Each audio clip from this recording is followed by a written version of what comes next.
Okay, so that was quick. There it is.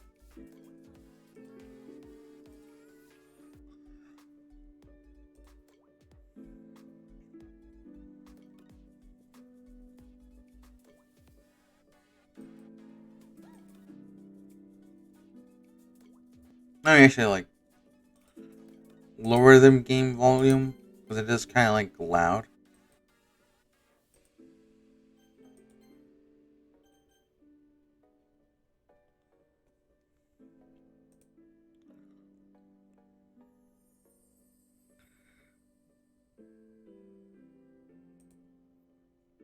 Let me just fix that.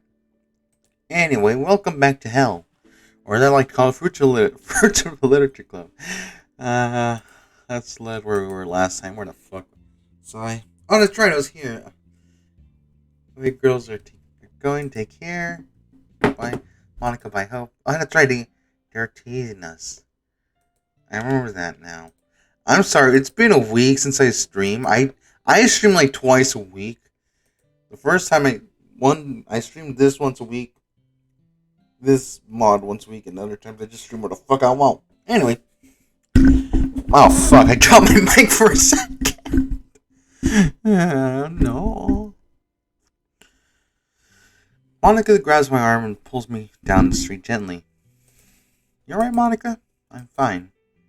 Monica looks like she's holding back some emotion. I saw myself causing her to stop as well. Look at me. I am the captain now. I prefer if someone who is talking to me make actual contact and didn't hide. I know exactly what's bothering you. It's your feelings. I understand that you look around and see couples having fun and being romantic. I feel called out. What the fuck? I do not expect to be called out during mods. What the hell? What the hell? What the hell? And you look at yourself, and then you look at yourself and think of me. Probably wouldn't be as bad either. Your friends didn't constantly badger you about your feelings. That's why I took a stand for you. You didn't need to do that though. You said yourself, we aren't dating. Yeah, I did. I guess after all this time, I haven't really understood how it would be a boyfriend or be in an intimate relationship with someone. What is dating? That sounds pretty cringe if you ask me. But that was then, and this is now. I've done a lot of thinking these past few days. It's time to be the man that Ashley would have wanted me to be. Monica, can I ask you a question? Of course. I take a deep exhale and inhale and exhale. Yo, this man is based. This man is based.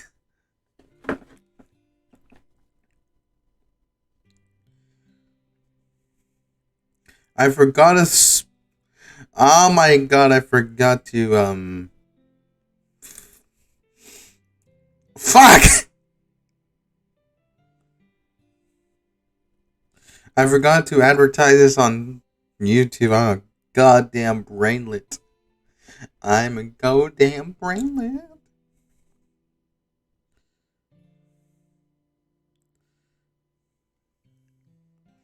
Yo, so I go on YouTube right now. I check my notifications. I see my notifications. I see something on there. And it says, recommended my own fucking video. The Zero Bitch Plan video.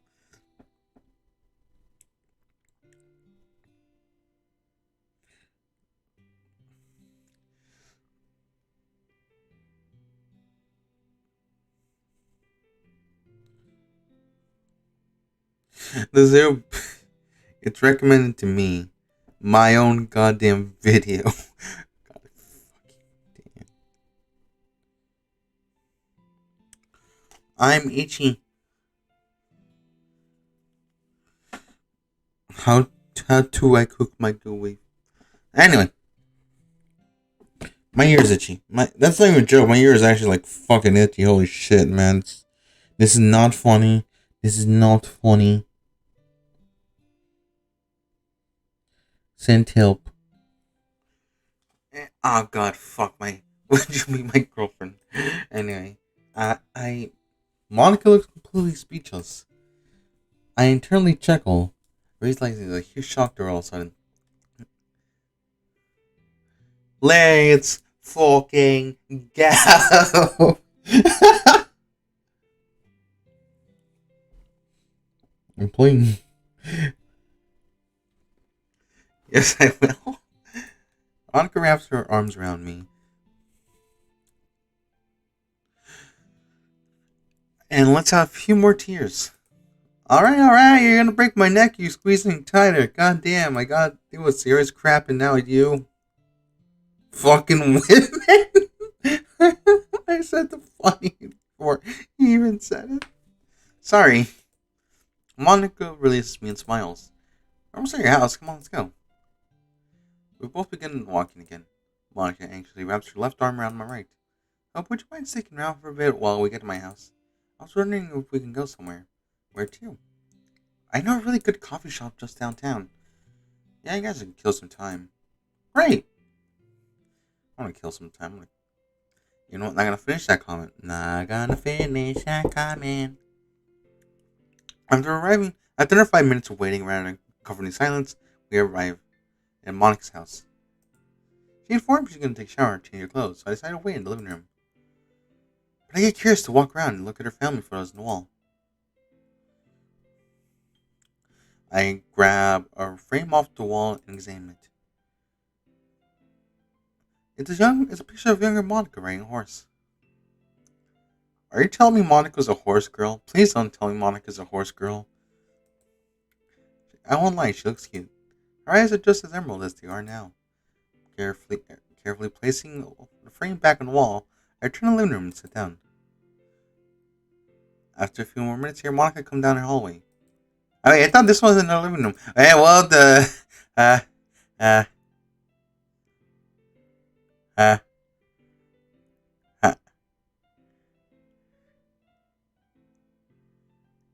Okay, so I'm a sin. Can't say that word, I'll get banned.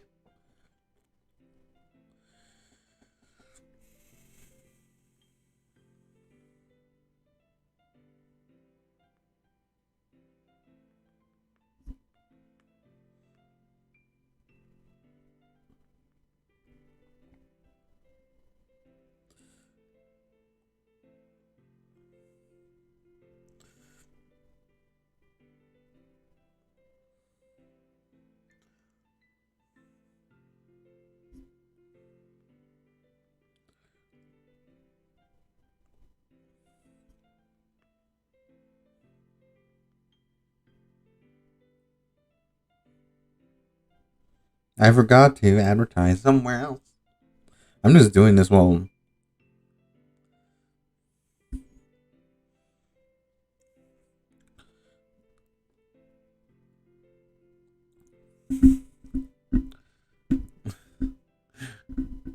News for that. I'm sorry, I'm reading some fucking meme shit on Discord.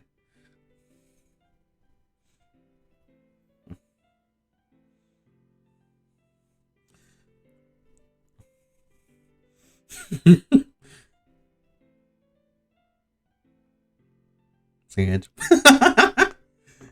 Monica. Hey, sorry to come out here like this. Can you do me a favor? Oh, this head. I bought a new body wash for bringing my shower with me. It's in the kitchen counter. Can you grab it for me? Sure. I stand and walk over to the kitchen, noticing a plastic bag on her counter. I reach inside and grab a light blue bottle of body wash and carefully walk towards Monica. Here you go. Wait. Yeah. Holy shit. I thought it was I'm not gonna lie, that looked like a dress to me. I'm blind.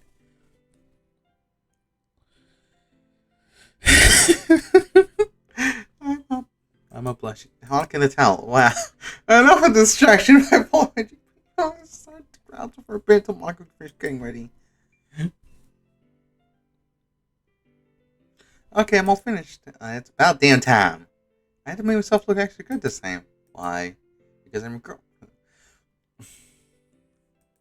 I don't think it was warranted enough for you to take any extra measures. You look pretty pristine every time I see you, anyway. Shall we go? Yep.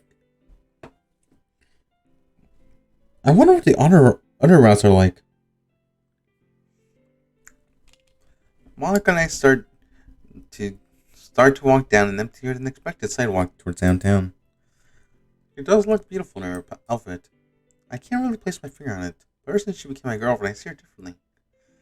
I mean, when you see your partner, when you have a partner, you're gonna see them differently automatically because I ain't got shit. I really don't. I really don't. I don't know how to explain it. I've had only one partner in my life, and yeah, I don't want to talk about that actually. Hmm. I continue. Why did the music automatically stop? It scared the fuck out of me. My thoughts while walking casually next to Monica, but something whispers me in my inner depths of my conscious. There she is. A black sedan with tinted wheels start to drive up to us. The back passenger rolls down and mean rat reaches down with a handgun. What the hell? Quick, thinking quickly, he aims the weapon at Monica. I interrupt blindsided between him and Monica. What's going on? Get down, Monica. I shove her to the ground next to some newspaper machines in an effort to create cover. Next, I throw myself over her as a shield. Oh, fuck!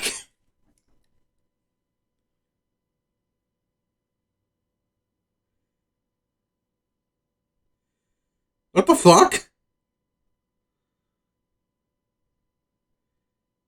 No, seriously, what the fuck?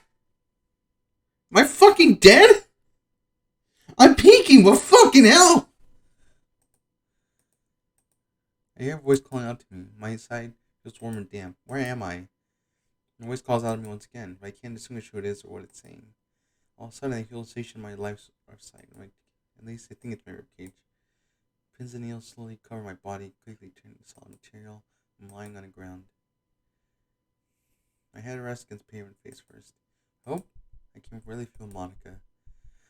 She sits crouched above me, tears pouring down from her eyes. I can clearly hear the sound of my heartbeat. The sound of my body desperately trying to keep the blood flowing. Hope, please wake up. As hard as I try to gain control of my arms, I can manage to push myself off the ground a few inches.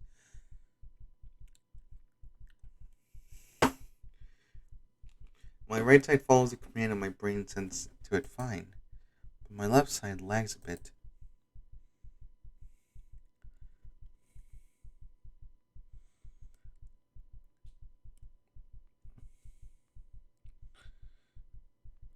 I can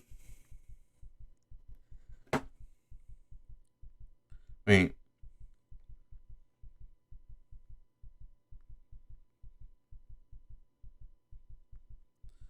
I have to make this message. Ignoring all the sudden pain that starts to overwhelm me, I rolled away to my.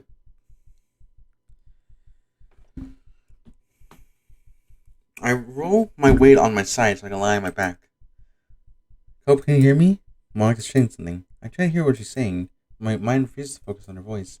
Trying to Trying my normal sense reduction exercise mentally, I managed to calm my heart rate and focus a bit. Monica? You can hear me. Oh, thank God. I can control my body once more, so I realize where I truly am. The pain on my side. Did I? I tried to raise my hand to see what exactly is causing my pain, but I looked down, my fears are confirmed. I'm bleeding profusely from my left side, around my kidney. Where is the kidney? That is the real question. I don't know. Mother. Monica has placed a cloth that looks to have been ripped from her hands. Those hands which are pressed against the hole in my body. Monica? Apply more pressure. I'm still bleeding. Of course. How do you feel? It hurts. Monica starts sucking air in and out of her mouth desperately. She's on the verge of breaking down completely. I try to words to comfort her, but none come to mind. Thinking just makes everything worse. I just lie back and let Monica hold my wound shut. Are those sirens I hear? I can't tell. My heartbeat slows even more. What is real? What isn't real? Here, I feel as everything in my mind is cloudy, prickly, and fake. Is Monica even here with me right now? Wait, why am I being surrounded by people? Get away from me. The man doesn't seem to listen. Next thing I know, I'm being tilted into something and pulled in the car. Wait. Before the door shut, I look down and reach Monica. People around me visibly argue with each other, and then Monica steps in the car with us. I can't see as much where she is, but I can feel her hand around mine. Dizziness starts to overtake me. I'm losing consciousness.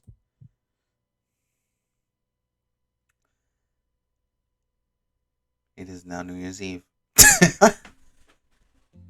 Alright, that's where you can hope. Interesting. And we leave talking over a window. I peer around, visually and survey the vantage point I was given. Were the locks tested? As far as I know, yes. Still looking around the window, I peer off the side and look at the rooftop so I am above. What type of mechanism is mine? It's just normal, nothing fancy. So you skimmed out. You skimmed down on me, nice. Sighing frustration, turned and faced the old gentleman before me. What type of lock does Izuki have? Same as yours. Unacceptable. Change it. What too? HYT chain key. What is that? Help me grab my boxes and I'll show you. Opening one of the boxes, another human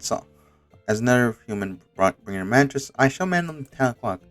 This lock is a rare deadbolt and knob mechanic that has been modified to be more efficient.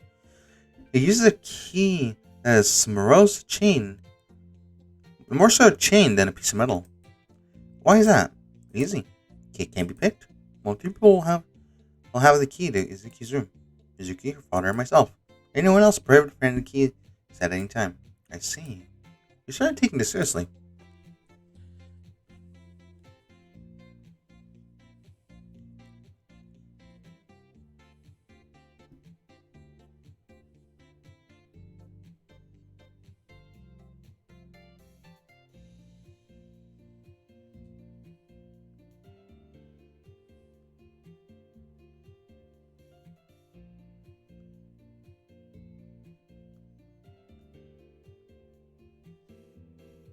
Oh, sorry. I am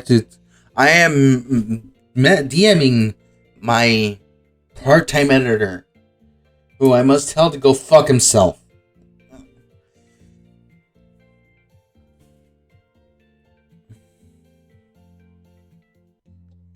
Damn. Damn.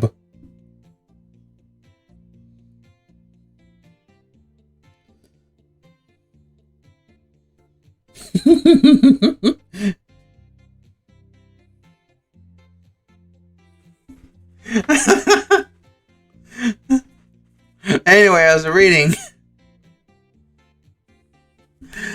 Her safety is my priority. It may seem like much, but if it wasn't needed, I wouldn't have been assigned this. Well, Central Branch did say you were the best. I hold up the lock and gently shake it towards him. This is to be installed immediately. I understand. I will call the locksmith in half. I raise my hand and interrupt him. I will install this lock myself. Anyone else can sabotage it or copy the grooves of the pins. Oh! Alright. I'll go inform Zui you plan to perform maintenance on her room. Thank you. I'm going to finish setting up my post here and I'll be there. Setting up the lock took me about an hour. They were probably one of the least rated locks in terms of easy use, especially since only 3 keys have ever been made. But they work, and they work well. A master locksmith would spend hours constantly trying to pick this lock and have no... I just realized something. Give me 1 second.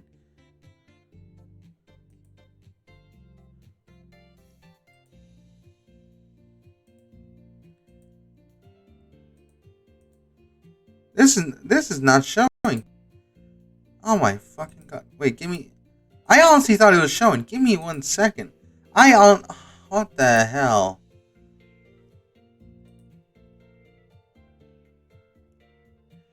I gotta check on... Okay. I gotta fix that later. Fucking hell. I'm sorry. I just noticed that my little goal thing was not on the corner of my screen on stream. Let me see if it's actually on my actual channel, because I'm using... No, it's not on there. fucking hell. Why is it not on here?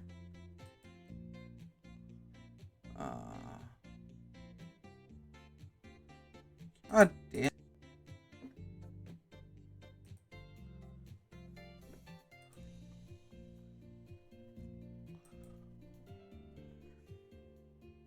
Let me fix that. Let me see if I can just reset it.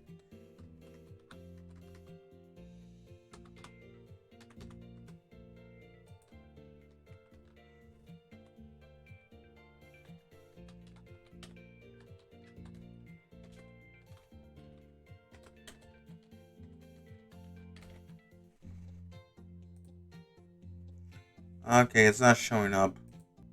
Anyway, there should be a goal. But it's not appearing, so that's bullshit. Anyway. Okay, enough of my bullshit. I'm just slightly annoyed. Anyway. Master Locksmith would spend hours consecutively trying to pick this lock and have no luck. However, this model has been specifically modified for situations like this. If I ever lose the key or compromise, I have a fallback plan to get inside. Actually, always told me would have a plan no matter what. Eventually, after I installed the lock.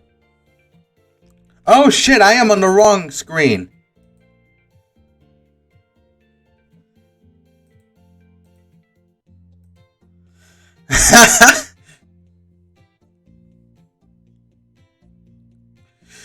Anyway, I did not realize I was on the wrong screen for a second.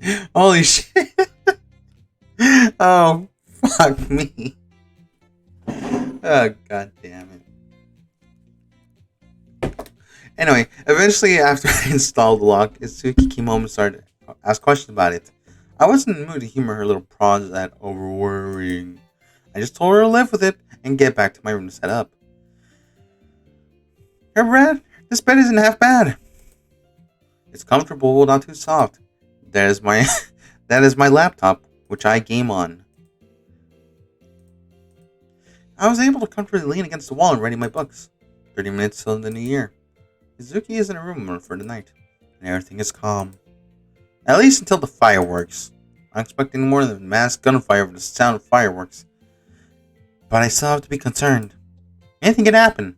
My training is to be prepared if anything happens. A quiet knocking in my room distracts me from my thoughts. Gently placing the book down on the left of my bed. On my bed on the left. I stand up and walk towards the door. Yo. Hey. What do you want? I want to talk about something. Is that okay?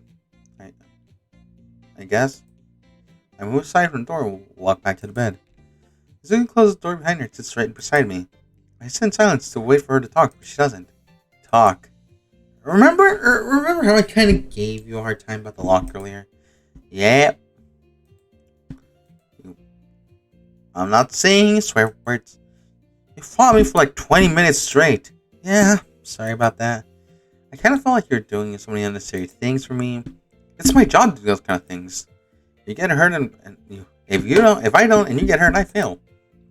I appreciate that, and I appreciate you. No one's ever gotten the links that you have for me before. Is that a fact? I guess a majority of the boys you prowl around, which don't know shit about how to treat a lady. Hell, even I don't know how at times. Yeah, I mean, yeah, sometimes you are an ass. But from what you've told me, you were raised like that ever since you were younger, right? Correct.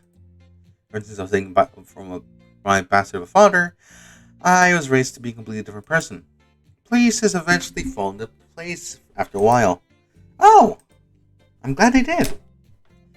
I mean, you called me an ass.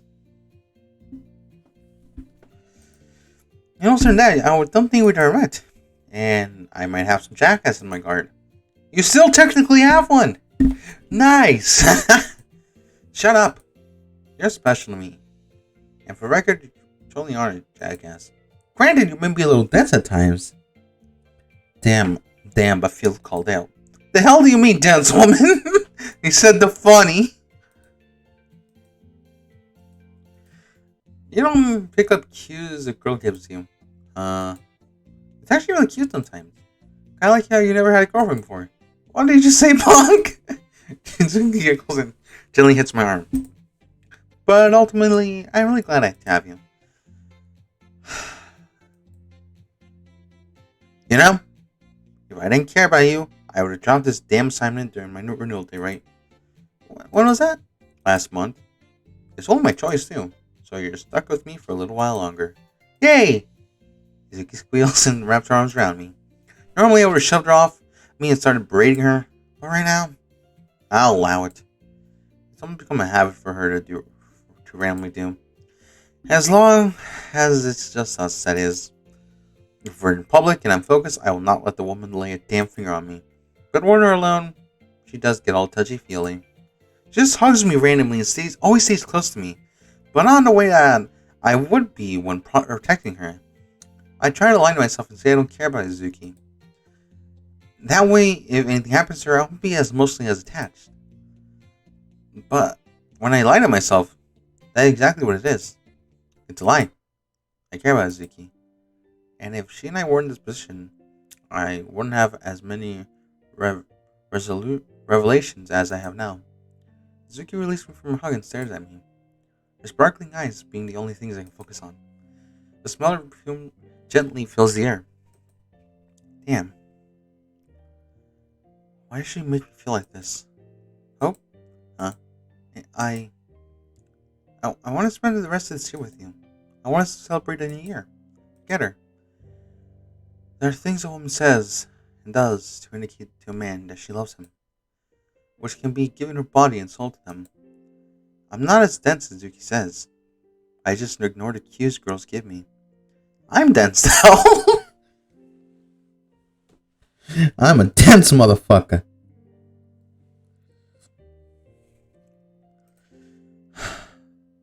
But it's being said increasingly hard to ignore Izuki when she does this. And tonight, it's a whole nother level. It isn't something I can ignore. I wouldn't mind spending a night with her. I'm ready to sign after all that. I can be happy. Izuki, I'd love to. Thank you. I forgot I was going to give her a southern accent, but not right now.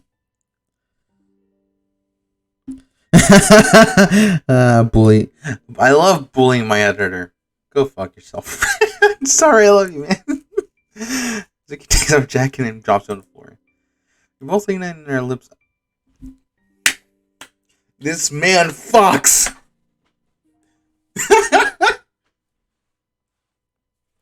This man fucks.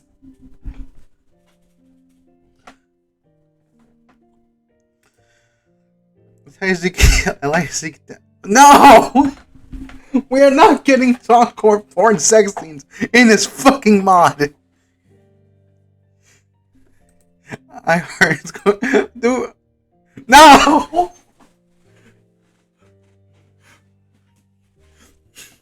Why does this just turn into porn? There's nothing visual on there, luckily, but fucking hell. This basically just became porn in a nutshell without my fucking knowledge. I'm about to fucking die. I want to fucking... I'm not rating any of that. I am not rating... God fucking damn it. Oh my god.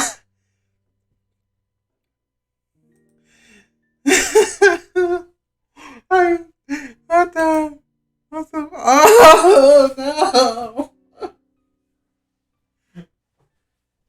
I read some of the weirdest shit on earth through this damn modding community. Yet when it's something is just very simple like this, I am unable to read it without being weird. I am literally the person who said lolly holes in a fucking video. Willingly. But I can read this. They are fucking. No.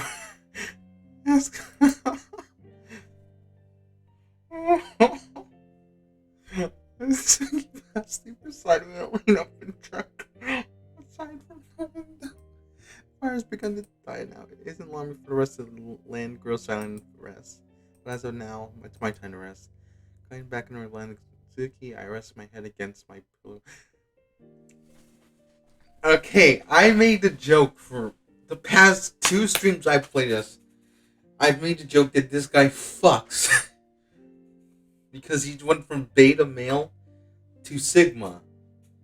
But no, he actually fucks. This man has fucks. Who the fuck let him exist?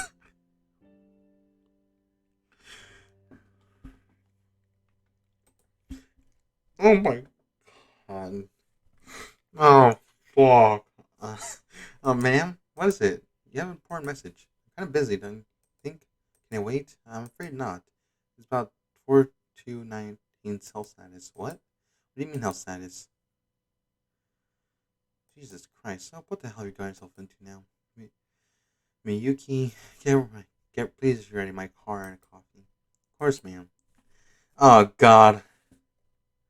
Oh, God. Ooh, that's it. Oh, shit.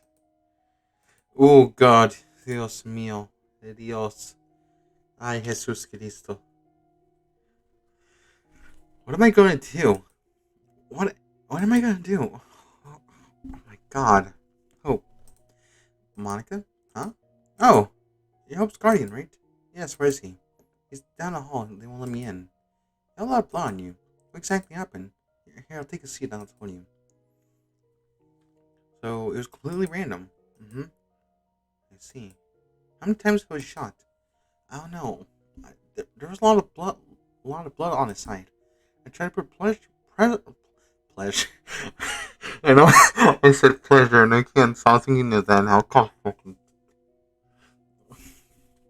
I'm gonna play porn on my fucking stream one of these days.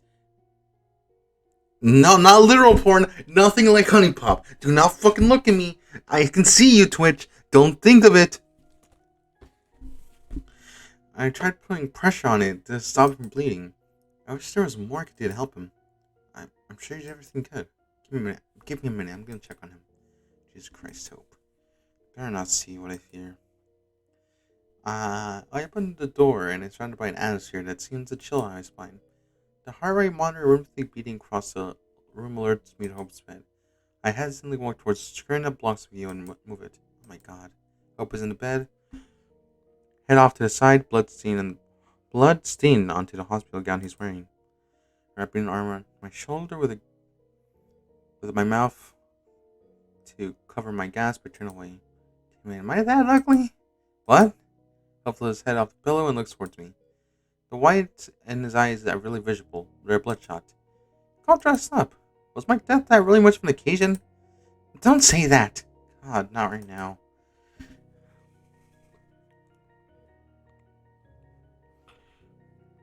I turned my head away from Hope and stopped the steam in my eyes from turning into tears. Where's Monica? She's outside. I'll bring her in soon as she can see you. Hope groans as she tries to set himself up, although he fails and slides back down, wincing vividly. See him in pain. Where's me? I know this kid ever since last year and I put him out of the horror trafficking operation. So that's what I was in human trafficking. And it was not a good thing. And I rarely seen him once or show that he was in pain. He's more of a person who would suffer in silence and ask for help. Same. Isn't that just Gen Z in a nutshell? Same. So this side is very concerning to me. Listen, I know this too soon, but when you talk about what happened, yeah, I get it. You're not doing this as someone who cares. You're only doing your job. I know. Hey, don't say that. You know I care about you. I watched how. Okay, so we've learned what happened to Ashley. I watched you ever since Ashley died. I wonder what she would have done if she was here. She'd probably cry, slap you, and then start screaming. I swear that woman is bipolar. Only when it came to you. Anyone else, and she would just walk away without saying anything. Eh. He shrugs his shoulders and looks back out the window. I should probably ask him how he's feeling. Hope may be extremely strong and reserved, but that doesn't mean he doesn't have emotions or feelings. The thought of him expressing those leaves a very sick feeling in my stomach, but it's the right thing to do. He could have died today, knowing our last interaction was not lighthearted as I wanted. It makes me a little sad to think about that being a very last time speaking of him. So, how are you feeling? The IV they've got me on makes me comfortable. Better than that, I feel fine. You don't have to lie to me. I grab a chair and sit down next to the bed. It's okay to tell me it hurts. What are you doing, woman?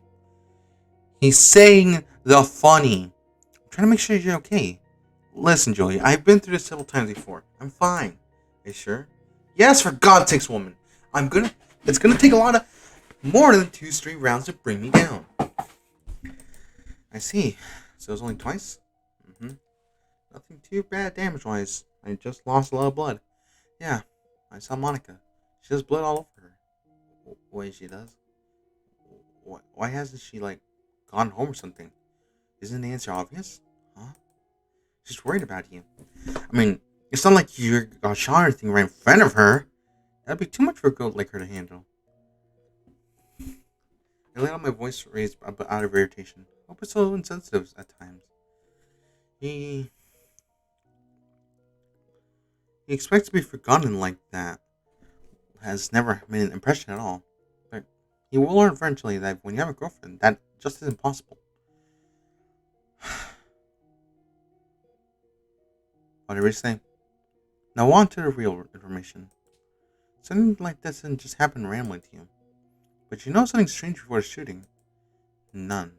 The car was black, it looked like a sedan, and I didn't recognize the man who pulled the gun. That's basically it. Any reason why someone would try to kill you or Monica? Thinking about it, not here in this town. No one knows who I am. And Monica is just as innocent as anyone else.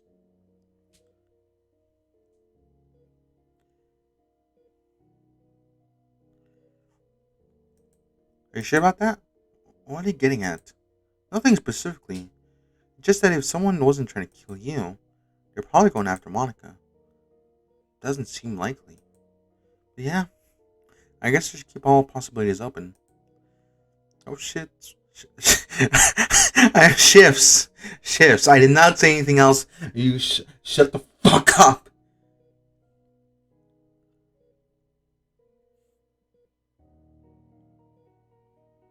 I'm sorry, what the heck?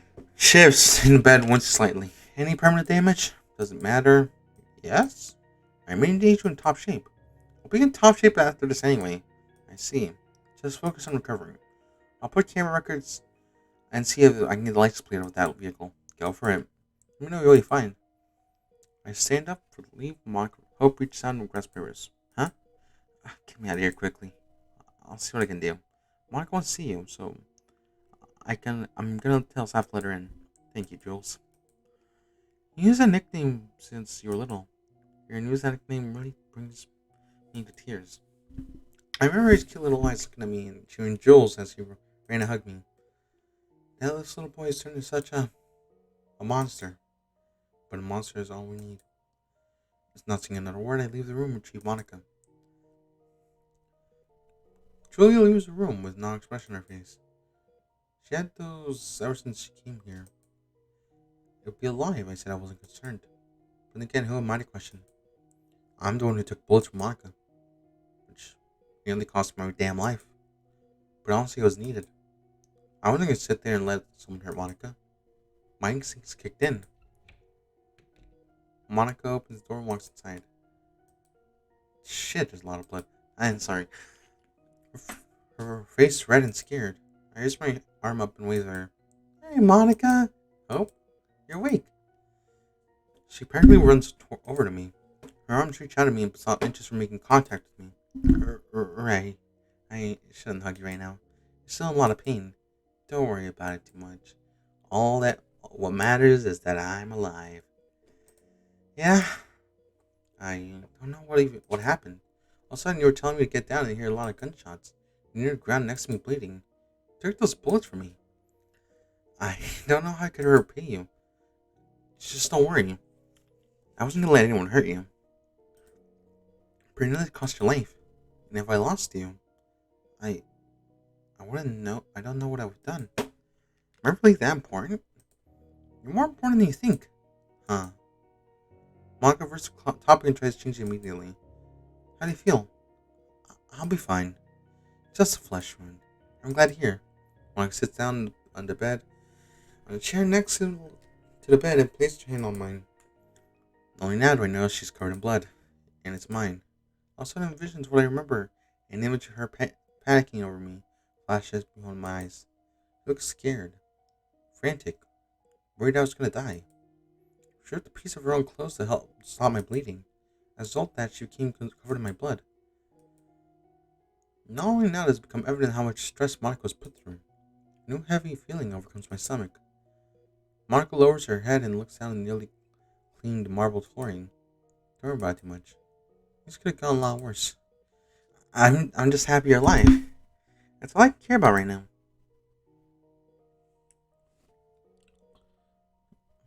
Her voice cracks and shakes as her watery eyes fight to produce more tears. I place my hand on hers and tie my grip. Monica leans forward and wraps her arms around me. I rest her head against my shoulder, which comes damp quickly from her tears. Ignoring the scene at my side, I endure the pain and hug her back. The liberty in my mind is excited for Monica's father about this incident.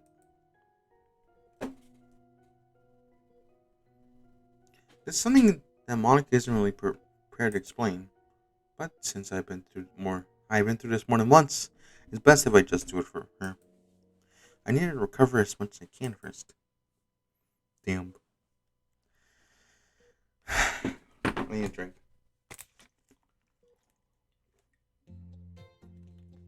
I'm in an elevator, just barely managed to drown out the god awful music that plays lovely. It's always severely despise elevator music. I mean, I always enjoyed it. Mostly because I knew I'd get a weird experience. Like going to the mall. Or going to the hospital. Anyway, the sun is barely coming up.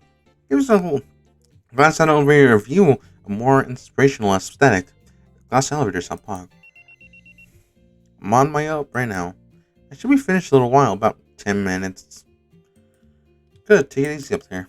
I don't plan to cause any trouble. Yeah, I have to be in the middle of the problems. It's only been a week since you were in the hospital. It's not like I could ask you to do this for me.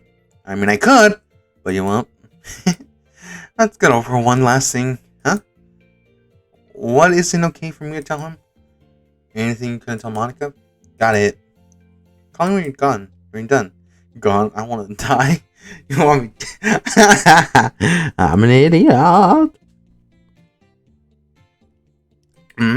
Or in the phone pocket, I once and tried to fully stand up straight. God damn, my side hurts. I grit my teeth as hard as I can and fix my bearings. The elevator door opens and I walk inside of a moderately sized waiting room with a single brown desk in the middle.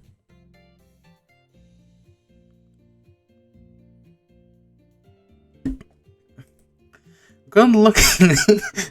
Hey, you got a girlfriend, man. Stop looking at other women.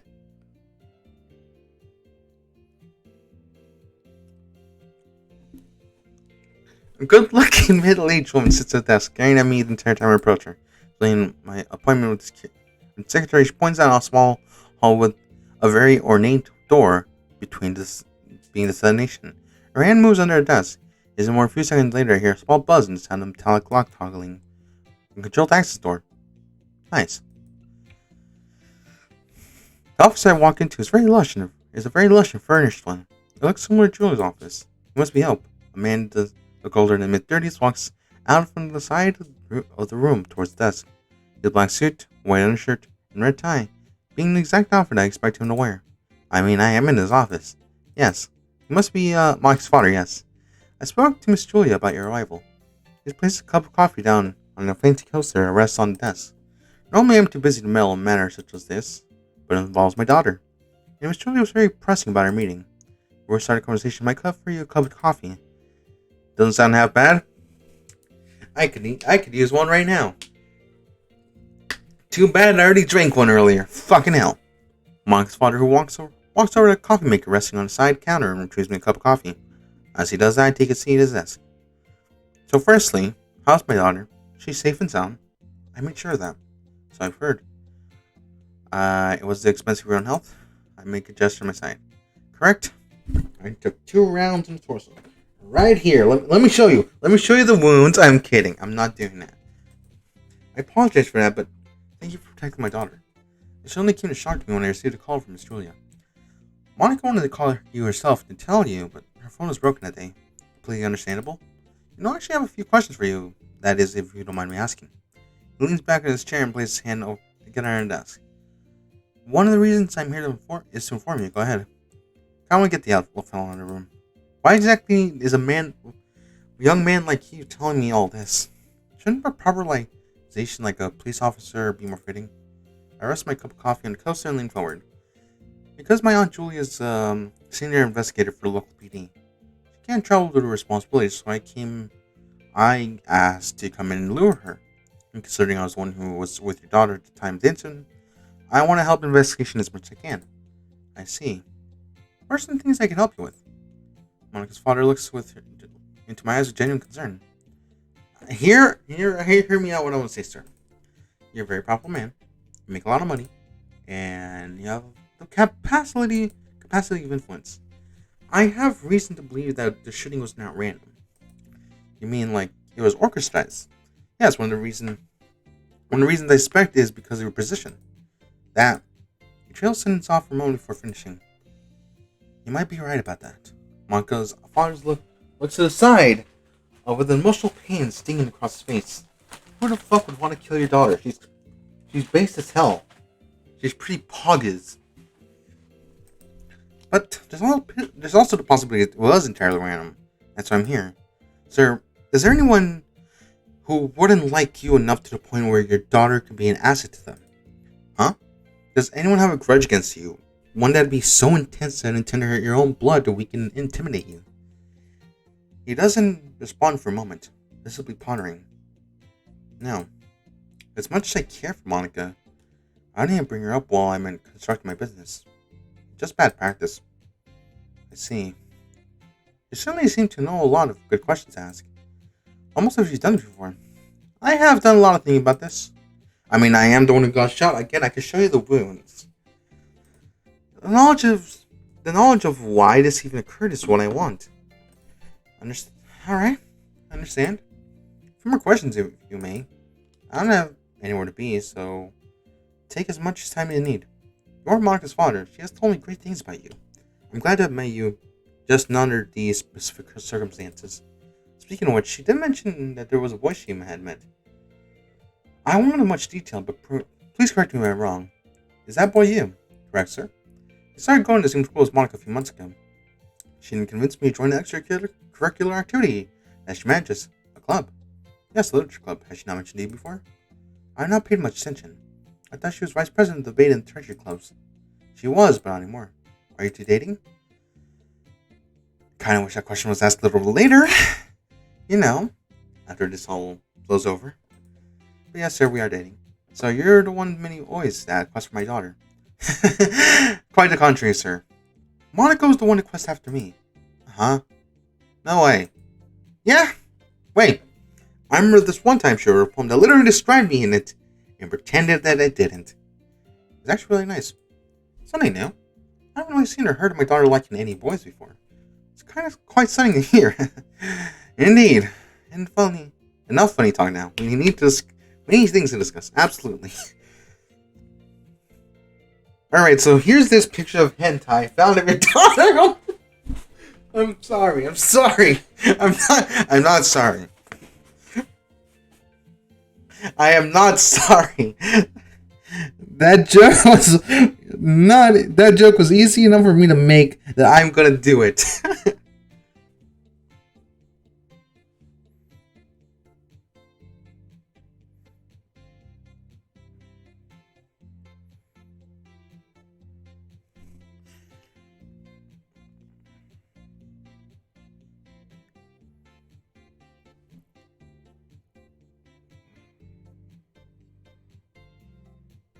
My throat hurts. Anyway, I think this is all for now. Thank you for everything. Thank you for being understanding. Oh, one more thing. You sound like a good kid. I appreciate how much you've done for my daughter. She will be kept safe. I promise you. We shake hands and end our meeting. It's done. Alright, I'm down here waiting. I'll be there in a minute. You acted like if he knew me, or knew about me. We'll just tell him, Julio. Don't worry about it. He's been informed. Now we go back to do our jobs. Oh, give me a coffee in the lobby on your way out. Jesus Christ, woman. Hello? Hi, Monica. Nice, Harry. What are you doing here? I can't see how you're doing. We've been worried about you since that day. Such a sweetheart, Siri. Thank you. Want to come in? Sure. I like this house. I really do. Can I have that TV? Oh, so how's Hope? Oh, he's, well, he is recovering. Actually, he's still out visiting and talking to my dad. I remember you telling us that. Are you sure he's okay to go so soon? Your dad is literally really far away and Hope has only been in the hospital for like a day. Yeah, I know. I said my dad can wait a bit, but he doesn't want to wait there any longer. He can be very, very stubborn. God, tell me about it. Well, it's not for bad things. What do you mean?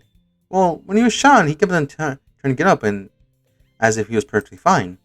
He resisted the paramedics when they took him out of the ambulance into a room. I swear it's like he's used to ignoring pain or something. I like look what I'm doing with my mouse. Look, it looks like a mountain.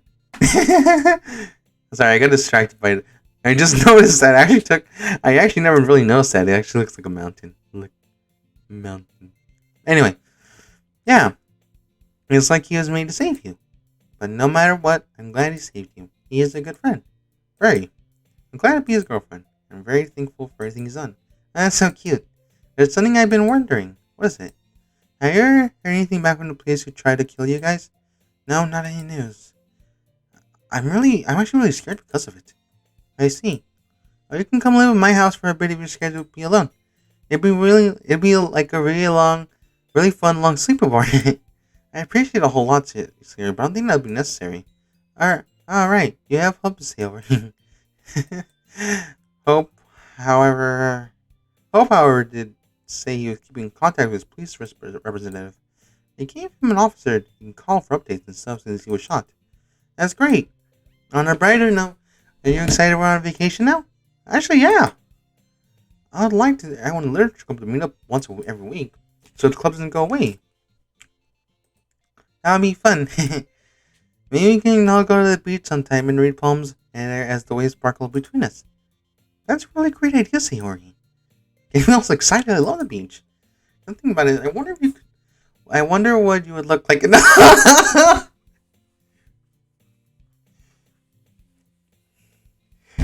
Sayori, you want to say something? You want to fucking go?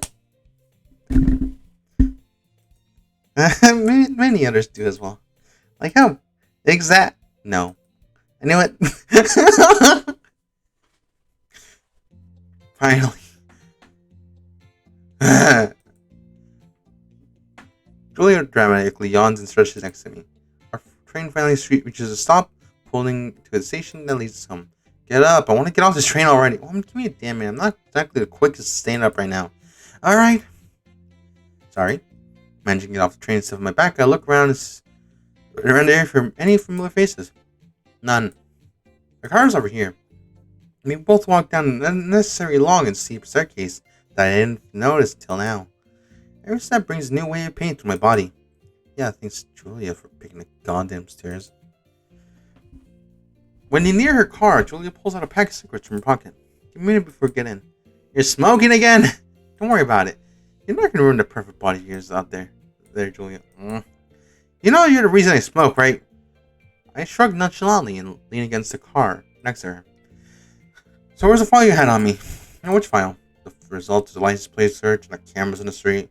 Don't know what you're talking about. Oh man, how you gonna tell me about it and then forget about it a few days later? You forgot too? I was in the hospital for God's sake. At least I have a decent excuse. Definitely then. It's definitely a better one than, oh, you forgot too. It doesn't excuse you from originally not telling me. Relax, I was just messing with you. Sure. Jeez, Jesus, you're such a tight ass. You tease me all the time when I do it to you. You get all pissy. I'm tired of knot in your panties. They're yours. I don't know how. This fucking kid. You say something? I said I might as well tell you. Sure. Julie walks over to the driver's side. The car opens and retrieves a small envelope. She slides it across the hood towards me. Huh. This isn't a local plate? It isn't a valid registration. The registration expired. It has been for a few years. The plate was also in the front bumper, not the back. As for passengers, the camera installed was not good enough to quality to really get identifiable features. That's fine. I remember who I saw in the car. You do? Thanks for this, Jules. Wait. I think this will be useful. Don't mention it. I'm not even supposed to be giving you this information. I bet cities want to keep that CCTV, did they? Oh god, no. They fought tooth and nail for it. But in the end, we got our connections, and we get what we need for our jobs. Good. We're planning to do it, the girl. I had to keep her safe, obviously. If this wasn't an attack on me, it was on her. And her father was not much use at all regarding information. That man doesn't mention his daughter at all whenever he has. Yeah, you mentioned that earlier. That messed up. He barely recognized how much success she's become, or how much she's applied herself to her studies. Sound like someone familiar? Shut up. But I am happy to hear you find yourself a special girl. Maybe she consider you a less abrasive kid. She's tried. I bet you have a knack of protecting pretty girls, huh? What did you say? Joey doesn't look at me. She keeps looking down at her pack of cigarettes. Izuki. She assigned me to Izuki for a reason. I was one of the few agents in the branch that got put out on actual protective detail. The rest were just used for normal assignments. Wait. I recall. You did agree with Suki too, but then let's not have a discussion right now. I understand. Move to the station now. Either Suki died, or we got her pregnant with that fucking on New Year's Day. Well, New Year's Eve technically. We came on New Year's Day.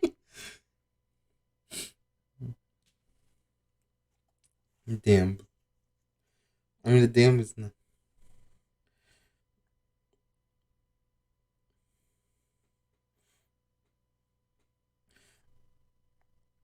Damn. Can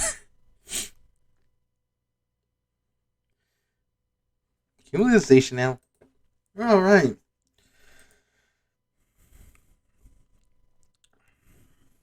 Julie and I get in the car, and the entire ride home I look over information Julie was able to get to me. The vehicle the shooters used was a black Honda Accord with tinted windows and common rims. It's always the fucking Honda drivers. However, the front passenger tire has a different rim over the other three tires. This indicates that the other three rims and tires are replaced. And most insurance companies don't replace only three wheels on a car. So tell me they had purchased the tires and rims from a probably local shop. Cool. The vehicle identification number matches with the make and model of the car. With all this and some extra footage from the city cameras, I find who these people are, and I will find these people.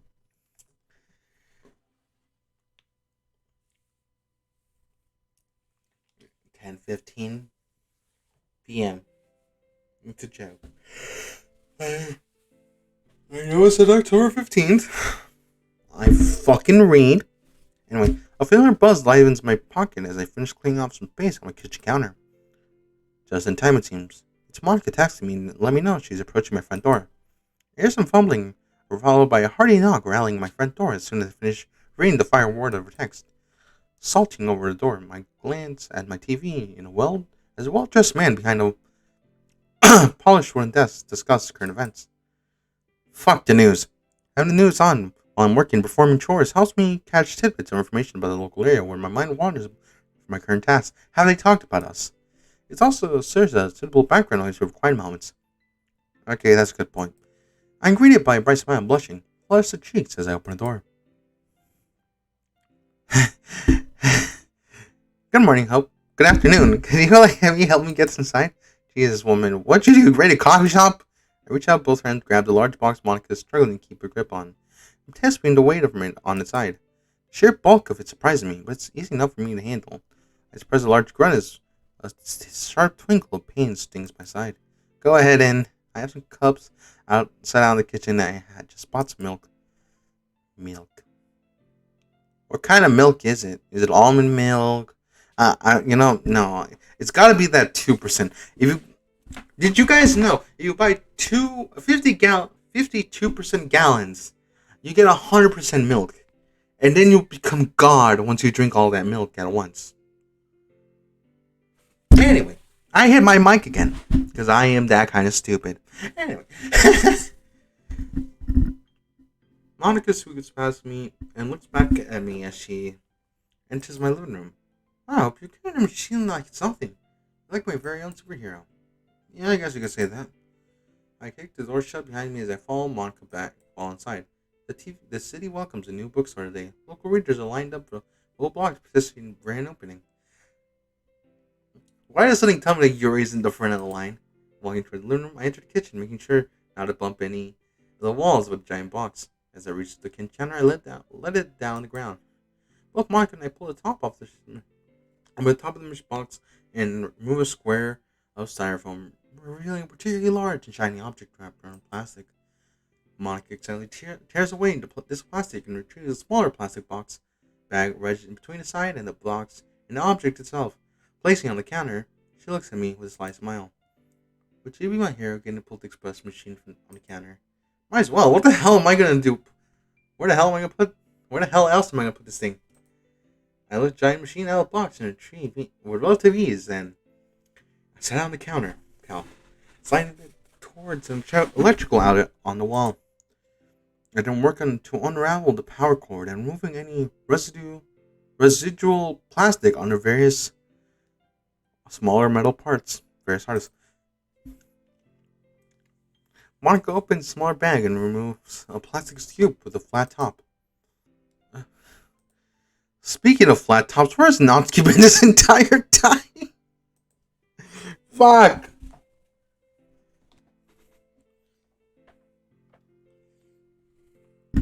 Why was that the first joke that came into my fucking head?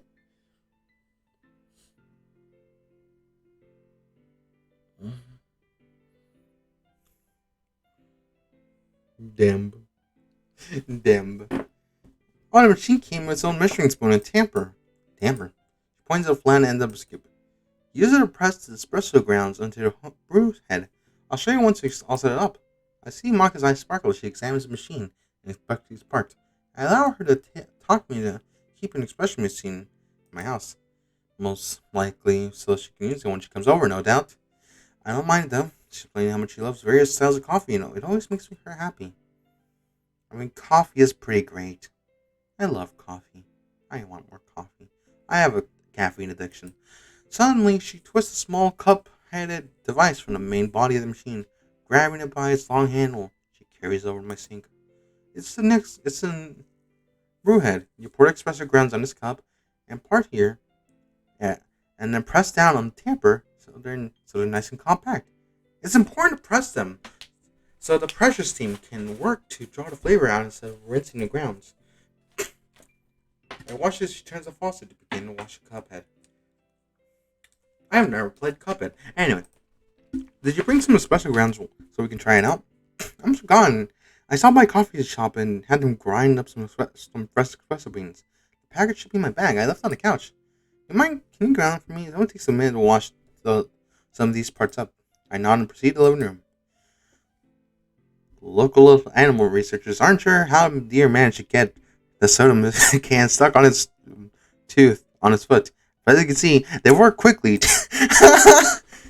What the hell is this news? Then the couch, I spot Monica's leather satchel and open it. I usually don't make a habit of digging through a woman's personal materials items besides jewelry, but the associate calls for it. Grab a small pink plastic package and pull it out. Glancing at it, my eyes widen and I hastily shove it in the bag, returning to my search for elusive espresso.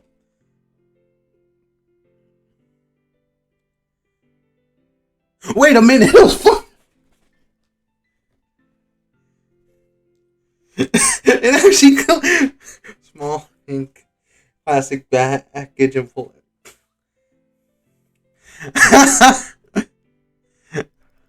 Did he find some pads or tampons?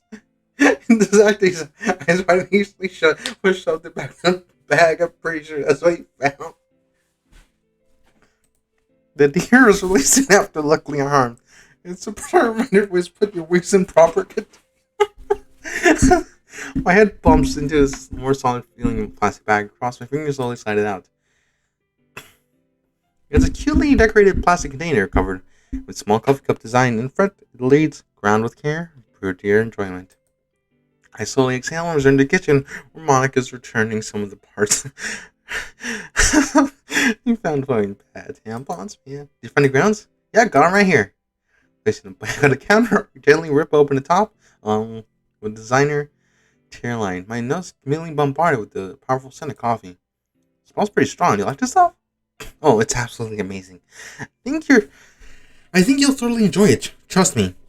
When it's added to steamed milk, it's like pure bliss in a mug. I watch she takes the bag from me and sets it on the scoop.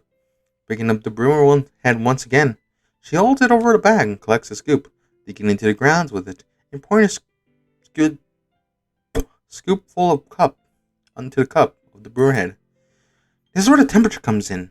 Don't be shy when you're pressing on the ground. On the grounds is there, but don't press it like you're squishing someone's brain out. Squishy, squishy. Monica's delicate hands will reserve the scoop to the blunt end and stand the espresso grounds with a quick and forceful motion. I don't know. Is it just me or does anyone else want coffee? Because I really want some coffee now. I really want some coffee. Coffee sounds pretty bussin'. I glance over the machine. The top panel is dotted with buttons, each surrounded by the ring of white light and marked with a symbol. The button marked by water drop is flashing while the others remain still. Here we go. Let me just reattach the head and we'll get brewing. I'll put some milk in the steamer so we can make some cappuccinos, see? She carries the brewer head by the handle and moves closer to the machine, pointing to a smaller metal cup filling its body. It appears to have a smaller metal nose expanding into it. While the espresso is brewing, the machine will use some of the pressurized steam to froth up the cup, the milk in this cup. I play visual novels pretty often. I have a channel dedicated to Doki Doki, and I still can't fucking read.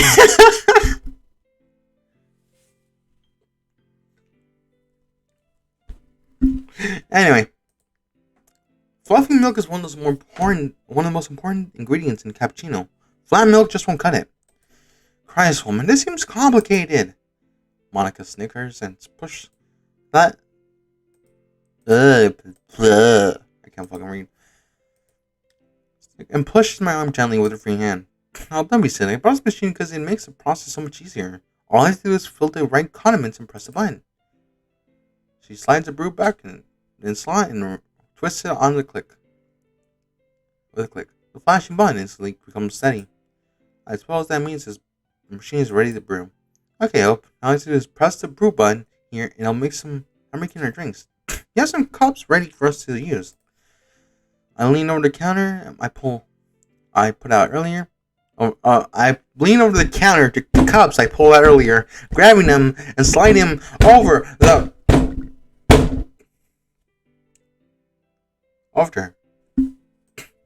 I came prepared. You always do. You can wait out in the living room if you want. That's part super easy. I'll make your cappuccinos ready shortly. Pick something interesting for us to watch, okay? Sure. She takes one of the cups and places it underneath the brewer head. I pat her gently on the back and start towards the living room. I would pat her in the head. Because imagine you getting pat in the head. I like that. I wish someone pat me in the head. Pat me with a shotgun.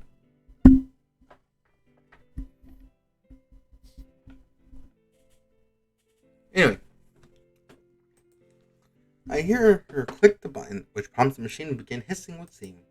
I approach the couch, I sit lying down, I try to relax, picking up the remote key, to your mouth. What? Where the fuck did the word key come from? Anyway, picking up the TV remote, I turn my attention to the news program. Breaking news, 3 men have been found dead at a local hiking trail. So they say their bodies were riddled with unmarked 9mm bullets, signed after made professional nature. He's baffled by, okay, am I throwing me leashes? Man, bro. In the Legion channel, a couple at a cloud juggling orange and buns. Yay. Yay. Suddenly he drops a fruit, following the act with a medium, melodramatic frown. A deep voice says, have a rough day, have a joy glass of sunny time oranges. Glory orange juice, they'll turn any frown upside down. How campy. After what feels like forever, but in reality is about 2 minutes, Monica emerges from the kitchen carrying 2 glasses full to the brim with steaming aromatic drink. Her warm smile and her happy attitude helps relieve the severe ache on my side. She sits down next to me on the couch and generously hands me a cup. After getting comfortable, she slides across the couch towards me with both grace and hesitation. She is my girlfriend, however. She still acts as she was a starstruck fangirl who's around some pop star. Not gonna lie, it does feel to have a girl good to have a girl like you as much as she does to me. Damn. I'm just single. Anyway, but as she rests up against me and watches TV with me, I remain quiet and just enjoy our time together.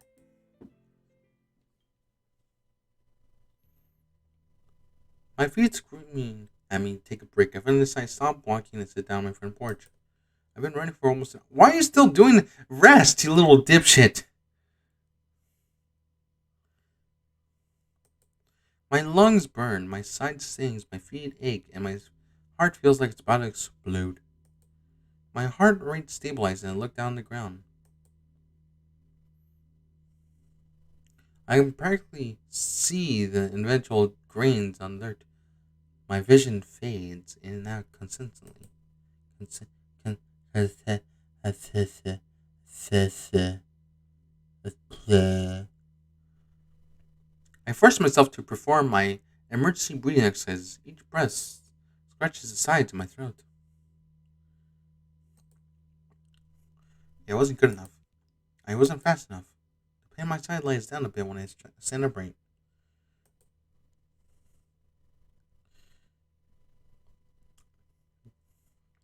I have a message for everyone here. You will die in an Arby's in Columbus, Ohio. Anyway, my watch says it's not too late. I can give one more go. I walk towards the sidewalk. Stretch out my left leg behind me and my right in front of me.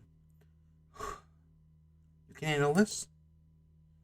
As things are as bad as I think, I can't really let my recent wound stop me from training.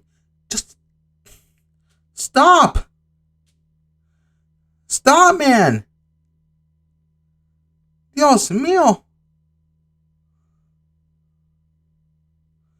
Ay, Dios mío, ¿por qué? Anyway, I'm not excuse. Um, I'm not used to Julia the company injured, and I'm certainly not used to Monica this way. Granted, the cartridges removed from my body and the bullet holes were closed, but it doesn't stop the fact that I was shot. I don't have any serious bodily damage, so the flesh muscles were torn apart at them. Sure as shit doesn't tickle. Monica constantly asks me if I'm in pain or if I'm okay. It's cute that she worried, but very goddamn annoying. I'm just not used to it. Ashley and Julia did that. Did have their moments of nurturing care, but then they were extremely rough and cold. Makes sense though, because they had to become what I am now. I wouldn't have done it without them. So I had to keep pushing myself.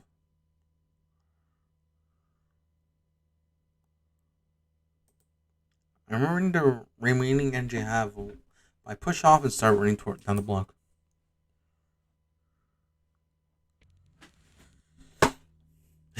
There he goes again. Yeah.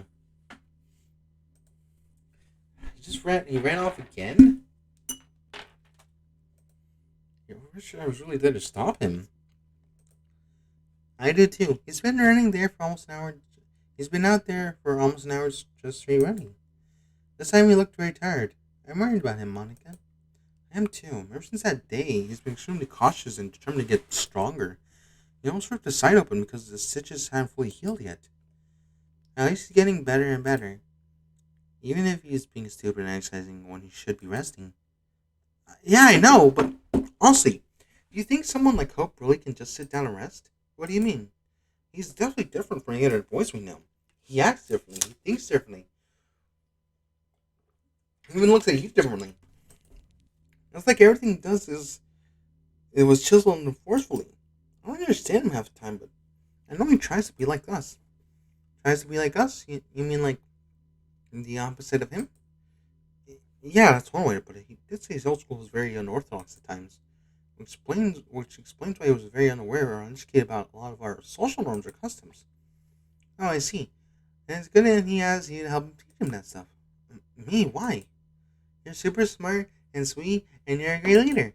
He has already learned a lot about how you lead the literature club so far. You're doing fine, Monica. Thank you, Sarah. I'm getting sleepy, so I should go and lie down. Okay. I'll send you a text message if I see Hope again tonight. Thanks, Sarah. Good night. Good night, Monica. I'll see you in our meeting tomorrow.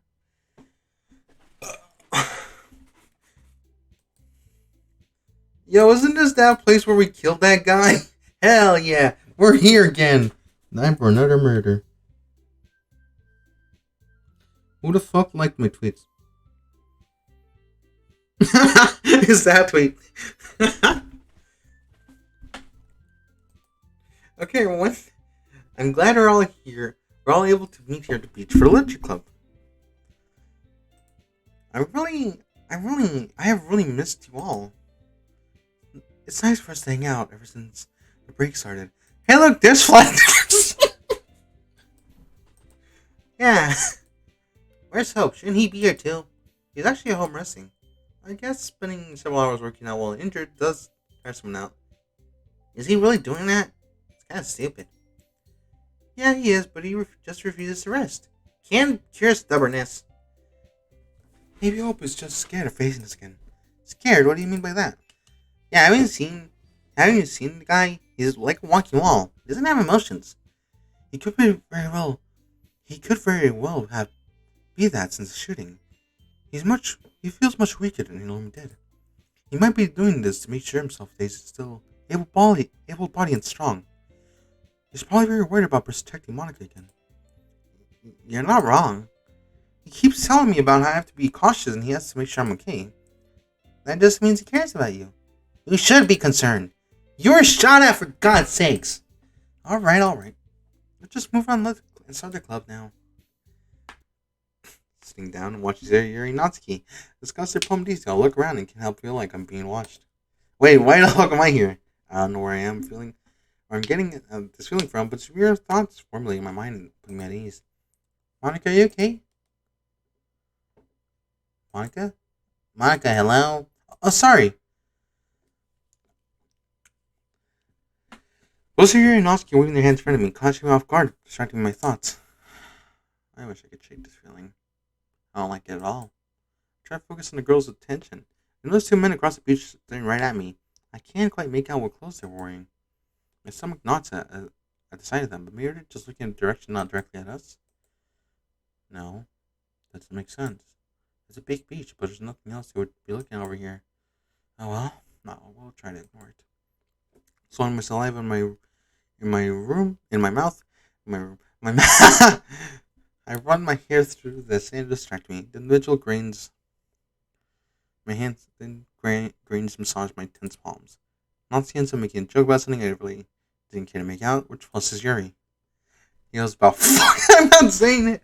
I'm not going to say it. She stumbles over her words and looks away nervously as she does 100 times a meeting. But that's what I love about her. You're really such an easy girl to talk to. You get her fired up about what she's talking about. Nothing will stop her from giving an external monologue. It's cute. Sari joyously sits and plays with the sand in her hand, with the sand in her pen. She draws little flowers in the sunlight. Sari has been someone I cared about and trusted with the vice president title. She was the actual reason for the club's founding. I still remember her approaching me in class once, and with her beautiful, sparkling blue eyes, persuading me to make my new club about literature. Eh, just reminiscing about it makes me go. Natsuki flashes me a glare that sports her usual character type. When I first met her, I had no idea what even what that even was, since I don't really know anything about anime and stuff like that. But I heard a few others did talk about it and I did some research. She may be rude at times, but Natsuki is actually equally a big sweetheart. She always wonders about her friends and wishes the best for everyone, even when her own life isn't very good. I'm really glad to have her as a friend.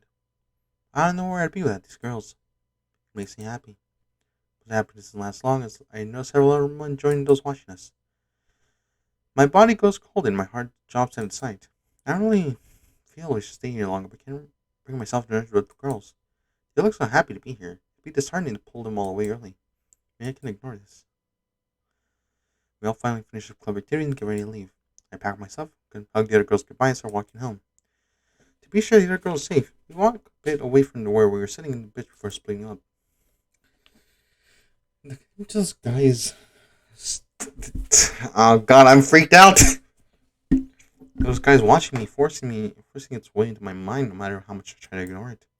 It's so creepy and surreal. Of course, I'd really leave nothing about it. It could really be nothing at all, and just my mind playing tricks on me. But all is strange, acting strange, and we did get shot at. He almost started protecting me, so it makes me a prominent event lingering in my mind. I gotta get home quickly.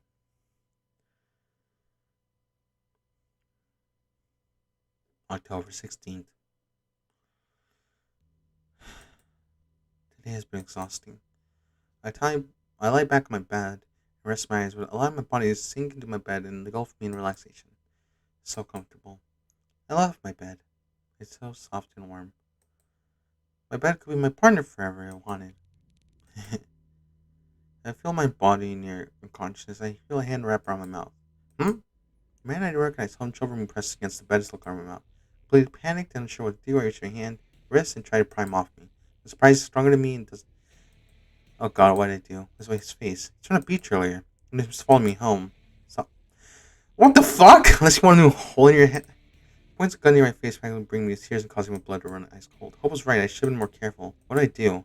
Listen up. You're gonna do this, or I'm gonna put you more pain than feel the rest. You understand me? I don't know how to respond. I feel emotionless and scared. I ask you a question, you little. You son of a bitch! You whore! What the fuck? I've never been called a whore before. It instantly caused my heart to shatter and tears to flow. I'm not submissive. You can't say you're not a whore and then say the word submissively. It's gonna make me think funny things. No, Monica's not submissive. All the lights in my house go out and I'm surrounded by darkness with this man. More and more fears come when he plans to do with me and scare my mind. Or at least my grip and mouth without fear, my life throw my hand up and cover my eyes. A crashing room startles me. Get off me, huh? But I'm on the bed. Ah, can't see what's happening. Wait, my phone. I grab my phone out of my pocket and flick the flashlight. What reveals to me takes the little breath I have away. Hope pulls the man in the log behind with his arm and elbow secures around the man's throat. Hope? Monica, do you have anything to defend yourself with? No. Go get your kitchen, grab a knife or something. Hope seems to have the best of the man, because as he tries to fight back, Hope maintains his hold. Right.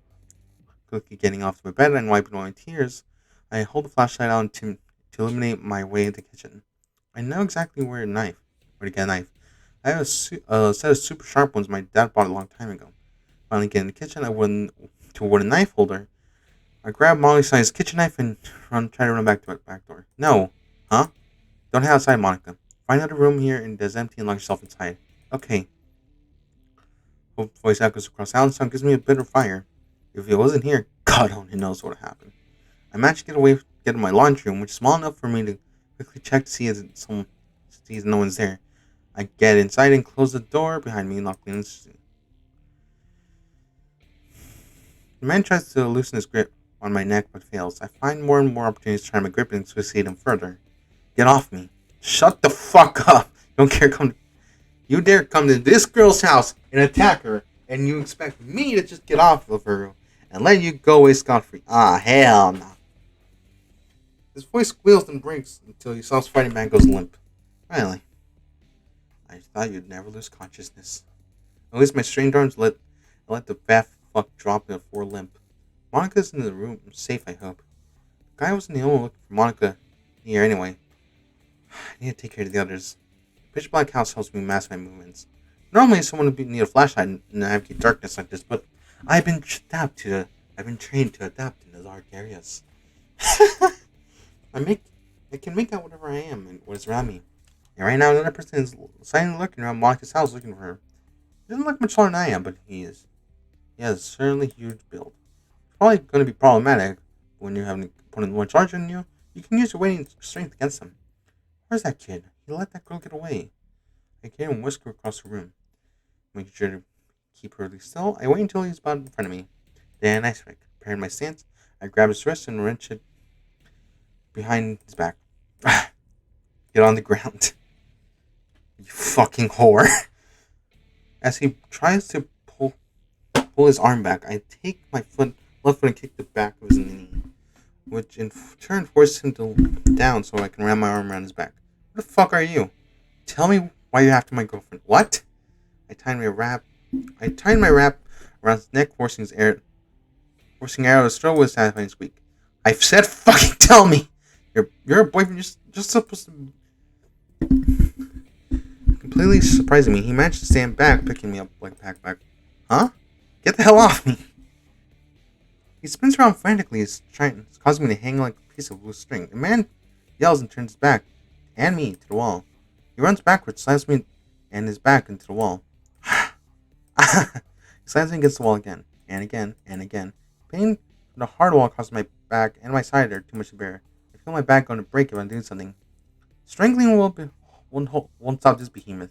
I take my elbow and slam it against the neck, hitting critical pressure point, immediately causing the man to go limp and crash on the ground. Standing up, I hear her coming towards me. Another one? She shoulder rams into the wall, temporarily distorting me. And standing back, fist comes to contact my face and push me back further. Alright, you punk, you're gonna die. I got a glass bottle here, look, I'm gonna break it so much. No, I'm not actually. I'm not gonna step on glass. Just for me. A small bead of blood drops down my upper lip. I wipe it away with my back of my hand. He sings again. I duck under, come fist shove mine into his armpit. I wrap my left arm around his and forcing it straight, I bring my right elbow down on it, resulting in a sickening crunch. You little prick. Recoiling my elbow, I shove my knee into his stomach, then place my palm against the back of his head and slam it against the floor. The stinging pain in my side drops to my knees. God, it hurts so much. Tightly gripping my side, I hunch over and wince in pain. Monica's door opens open, and police officers swarm inside. Please get down. The fuck on the ground! Several officers run through me and force me on the ground. What the hell are you doing? Shut up. Huh? Wait. The guy was the person who said, ma'am, get back. The kid in the car and get the paramedics here for the wounded. Wait. The fuck? Why am I being arrested? I am the hero. Listen, can you get a light on my face for God's sakes? You don't make the request here. Jesus Christ, what about me saying I protect the girl? Do you not understand? You broke into a teenage girl's house. You also assaulted and nearly killed 3 men. This is also first when you were apprehended. What the? No, I didn't. I was too much pain to resist, officer. Are you retarded or something? Are you getting hostile to me, son? Or detective from the police station looks discouragingly at me. The wrinkles in his face prove the tenure he has suffered with the department. It shows me that whatever excuse, no matter the truth I'm giving him, he isn't going to believe me. To be fair, I wouldn't blame him. Report about an attempted murder at a teenage girl's house. Police burst in, there's 3 civilian men there, and I'm the only one standing. No matter how I position this officer, I don't see myself getting out of the situation. So, bitch. I'm gonna ask you again. Why are you in this girl's house so late at night, and why did you nearly kill 3 other people? I told you already. They were there to kill the girl. And the girl is my girlfriend. Your procedure dilates that you have to question me. I understand. But have you spoken to Monica? Yes, we have. You're solid count 3 counts of attempted murder and assault. Younger officer walks into a room and walks towards the detective to question me. What do you want, Rookie? Can you see I'm busy? Sir, you have an important call. I don't care, I'm busy. Sir, you really need this call. For God's sakes. Both officers exit the room and leave me in the darkness. But unfortunately, with the overheat, I'm still focused directly in my eyes. The older detective walks in a normal, unintrigued face. So, I received a call from your handlers. That a fact? I was not aware you were an IGA. No idea what you're talking about, old man. Probably right. My old age must be getting at me. He walks over to me and locks me from my handcuffs. You're free to go. I nod as I sort of stand up. After a moment's stretch, I start to leave. Oh, kid. Huh? Don't think you're always going to get special treatment here. I don't care who you're with, what authority you have. This is a local police force. If you continue to break our laws, I will enforce them. I wouldn't ask you to do anything else. Goodbye, detective. Goodbye, sir. Detective last words struck me as I leave the station. After walking a bit down the street towards my house, a familiar brunette woman stands in the car and stares at me. God damn it. Well, look who it is. Certain young troublemaker who I had to use some of my brownie points for. Julia, not now, please. You do understand Edmund's going to look at this and question the hell out of us, right? I said not now, woman. Julia slams her fist on the hooded car, denting it mildly. Give me an attitude right now. I had to get you out of their custody. This you can do is thank me. I don't respond as I reach your passenger door. Nope. So on the answer, I open the door and get in the vehicle silently. When Julia enters the car, she puts on her seatbelt and looks at me with a certain expression. Hope. What do you want? I can probably understand why that design has been stressful for you. Not at all. Where'd you get that from? I make sure to accumulate that my tone. I guess I deserve that for trying to lighten the mood earlier. I know you're just defending Monica, but the pleasing scene didn't they pick that immediately. I don't see how. I'm a younger man, and there are 3 much older men around the house unconscious. You don't understand. The police are trained to take apprehension of any immediate suspects, bring investigations out of probable cause. There are reports of fighting when them calls me. The police arrived and there are 3 being unconscious men around a young boy. So you think that Monica he was protecting would have an effect, eh? It took that, but so decided to question and detain you for reasonable suspicion. You only killed 3 other guys tonight. I held back. That I'm very well of. I know you hope. If you're not holding back, you'll most likely be in the station for murder. You and I both know you can end a life in a blink of an eye and not think anything about it for seconds later. That's how we trained you. Can you take me where Monica is? I need to make sure she is safe. I set her up at your house. What? Did you think I was gonna let her... What? Did you think I wasn't gonna think of the girl that you went to jail for? Whatever, just drive. Fine. The entire house is quiet and tense. I rest my feet on Julie's dash and close my eyes. We're here. Finally. I open the door and get out. Julie reaches out and grabs my wrist. Huh? You just don't do anything stupid anymore. I actually had to fight to get you released with no questions asked. Is that because you had to inform them who we are? Only then will they understand. If they understand what a nightmare this is to be for administration. You're right. I'm more a field agent than a office worker, like someone I know. You will understand I was a field agent before I came to watch over you.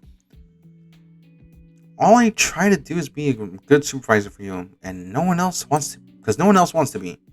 You're too fucking unstable. Julia grabs her hair and pulls. All I try to do is make sure you're the good agent that Ashley wanted. We didn't raise you to go completely off the wagon. We both loved and cared for you. Can you at least offer us some more things? You did not raise me. God fucking damn.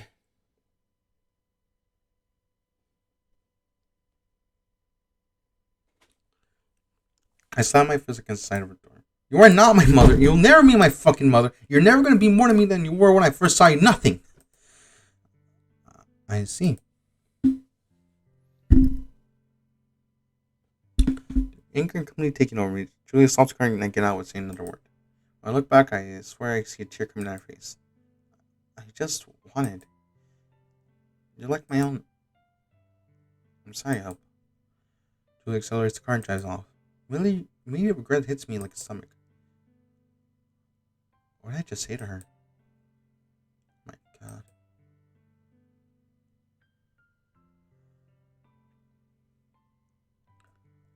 October 25th, damn. Jules, can you play more frisbee? Give me a moment, kid. I have to catch my breath. You did have an endless amount of energy today. I'm very happy. Really, it's been a while since I said that. When you nicely have been super nice to me and make me happy. Oh, that's awesome. I'm glad we were able to make you happy. You know I love you, right? Of course, you two are everything to me. Julia, please just answer me. This is my fifth call to her and no answer. My stomach wants to throw up and at the things I said to her. Julia's been annoying me, but she didn't deserve the things I said to her. No matter how stressed or pissed I was, I recognized that I was an asshole.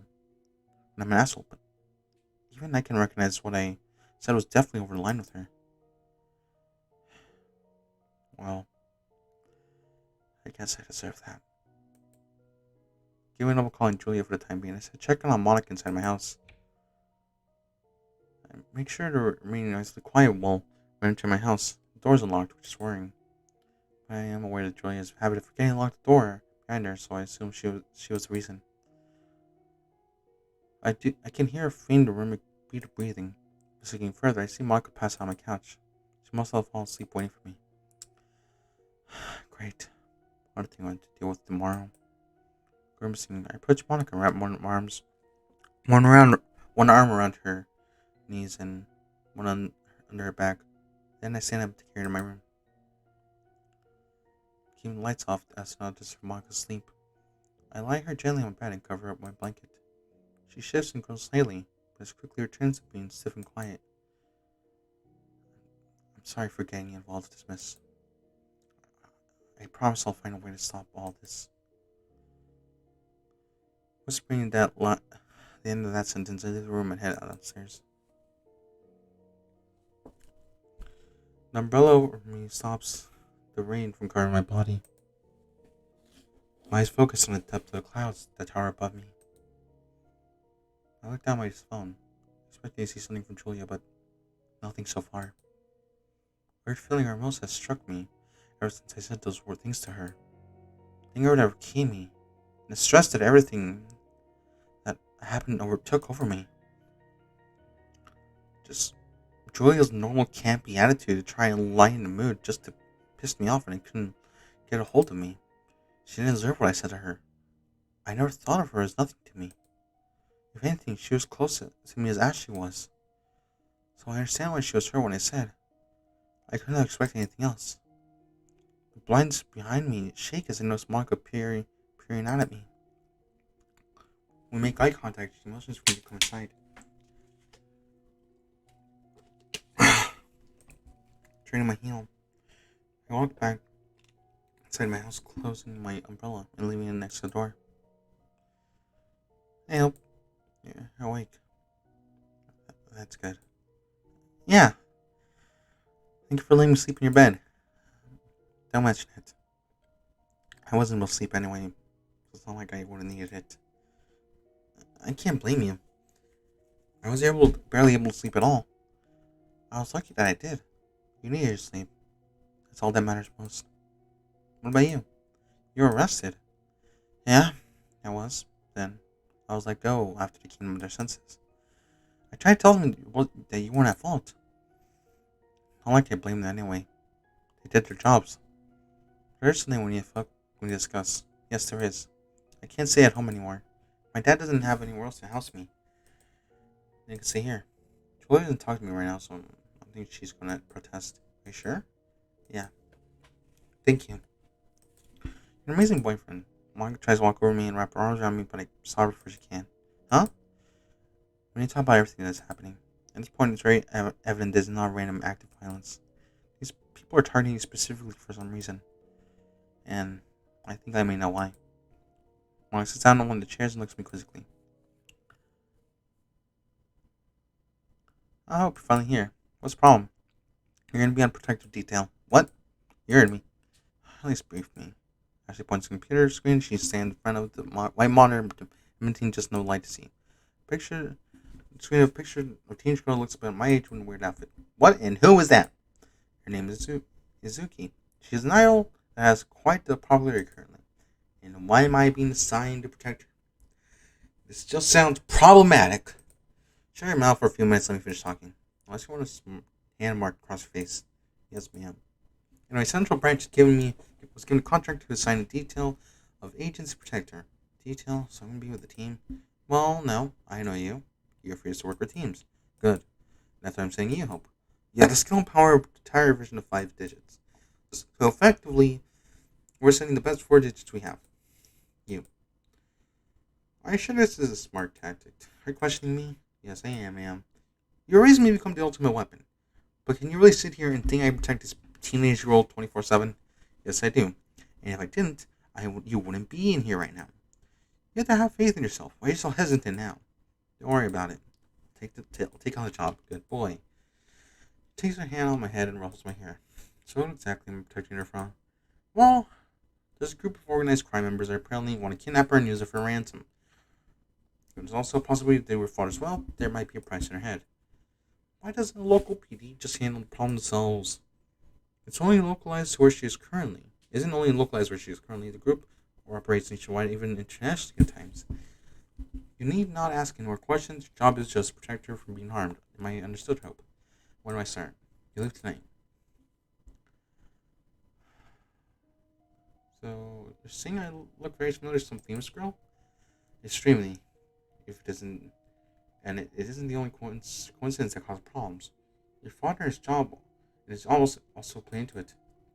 And the girl's father is also very wealthy and powerful in this company, and I'm with you. What do you mean?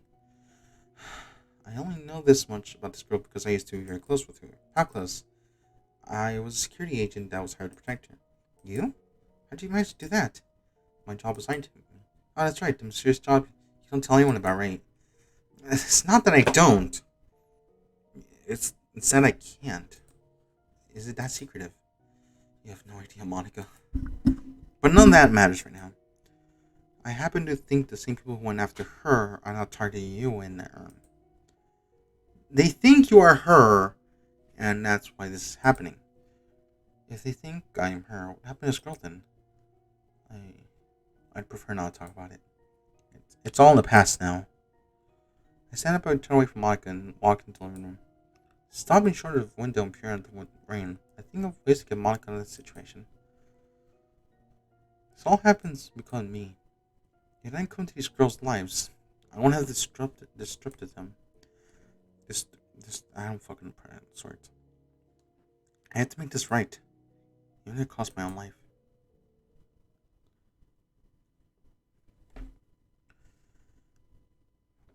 X. When is this? When closing the door behind me, I quickly reach. Oh, was this after the? I'm not saying it actually. Closing the door behind me, I quickly reach a small bag I sit next to my bed. Retrieving a small black book, holding in my hand, I sit on my bed and rapidly switch through pages. Reaching this big page, with neat handwriting in blue ink, I stop and stare at the words inscribed. After a satisfying amount of time, I close the book and place it on the back of this backpack. Surveying the room, I focus on a black suit covered hung near the door. Unzipping the cover, there's a very clean and finely pressed black suit. Running my index and middle finger among the seams of the trousers, I check to make sure the suit is pressed correctly. Perfect. Buttoning my white dress undershirt, I grab my tie, pair, and wrap around my collar. As I do, the door knocks gently, and instantly signaling who the person is on your side. Come in. Izuki walks in and looks up down myself to around my tie and my collar. What do you want? I want to see what you're up to. You look all gussied up. She gestures towards my formal attire in bed, where my jacket lays idly. Your father said we have formal plans tonight, and I'm to be dressed accordingly. Yeah. I kind of don't want to go. I'd rather just relax here tonight. But Dad said something important is going to be at the gala, and I should meet him. Yeah. One of the Japanese Prime Minister's aides can be there. I know. I'm intrigued by it. Really? I wrap my tie around myself. I can nod. Zui, but Izuki Richie-san grabs hold of my tie before I could. I just happen to be more interested in someone else. An electric feeling showing my back, but isn't a bad feeling that would normally make me recoil. It's really that I only enjoy and feel at peace with. Strange. Izuki knots my tie for me and tightens it against my collar. We both lock eyes for a second before my watch beeps and chops our moment. Alright, it's a cue to leave in a few here. You ready to go? She runs her fingers along my collar and makes sure it's in uniform. It looks like it. You're going in that. Yeah, my father says sometimes it's best to remain semi-formal, even casual at important events. It shows hospitality and familiarity with those around you. Whatever you say, woman. Well, look at you. You're going like the main attraction of the party. Reach down towards the bottom of my coat. I lift it up with my left hand and pat near the left breast area of my right hand. Izuki reaches down with her hands and feels the area of the coat and pulls her hand away quickly. It conceals. There was some protective. It's my job. Izuki, do you not understand why I'm your bodyguard? I place both hands on her shoulders and guide her down to sit down on the bed. She rests her hands on her lap and looks at me worriedly. People want to hurt you and use you for their own gain. I know you may not see it that way, but I do. I was made to see the severity of the situation constantly. I have to make sure no one else tries to rape, murder, or abduct you, Izuki. I catch myself raising my voice and immediately lower it. As tears fill Izuki's eyes, she avoids eye contact with me, looking down on the floor. God damn. I made her cry. Good going, idiot! Kneeling to eye level with her, I tap the floor with my index finger and think. I know why you do it. I know why you go through these lengths for me. It's just so hard for me to accept the truth of the circumstances. I know how bad it sounds, but I'm glad things the way they are. The way things are allowed me to meet you. She looks at me in my eyes as a small tear drips down her cheek. I feel horrible having to, but you have to be on guard constantly. That you're always stressed that someone's going to hurt me. Izuki, I'm used to being under these conditions constantly. My training wasn't for nothing. I've been in a state of mind and focus more than I could think otherwise. Sometimes I don't even know how to act when I'm not in focus. Placing one of my hands on hers, I look richly in her eyes. I'm happy to be around you, even though I'm doing my job. Thank you, Hope.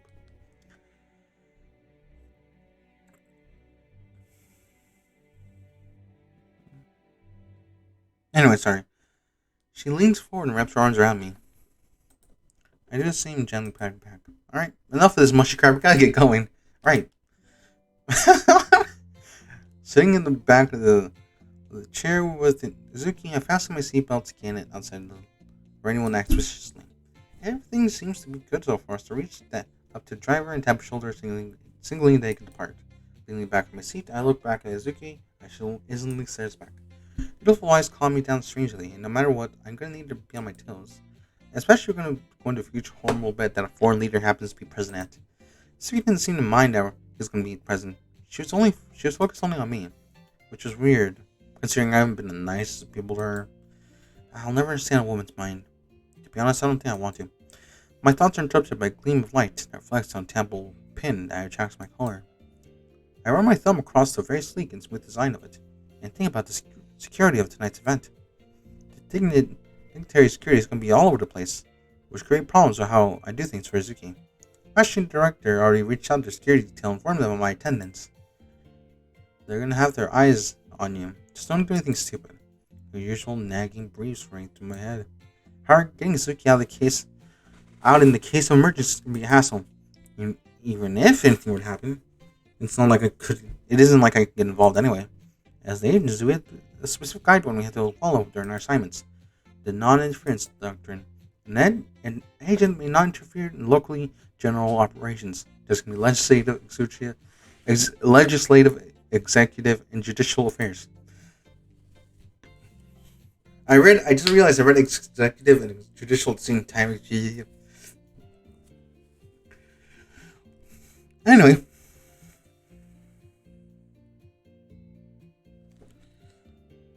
Basically, if something happens in the country, province, state, anything, unless I'm told I have to let the government handle it on its own. I can't just walk into a police facility and order them around. It would cause complications for them. My branch leadership. The car slows down and turns one side of the road towards their location. Suki taps away on her phone, completely oblivious to the logistics going around her. The driver's following a lead car set up. The lead car is following the path by Zuki's father, and a little ahead of us is the preparatory team for Prime Minister's aid. Every single move we make has been calculated days beforehand.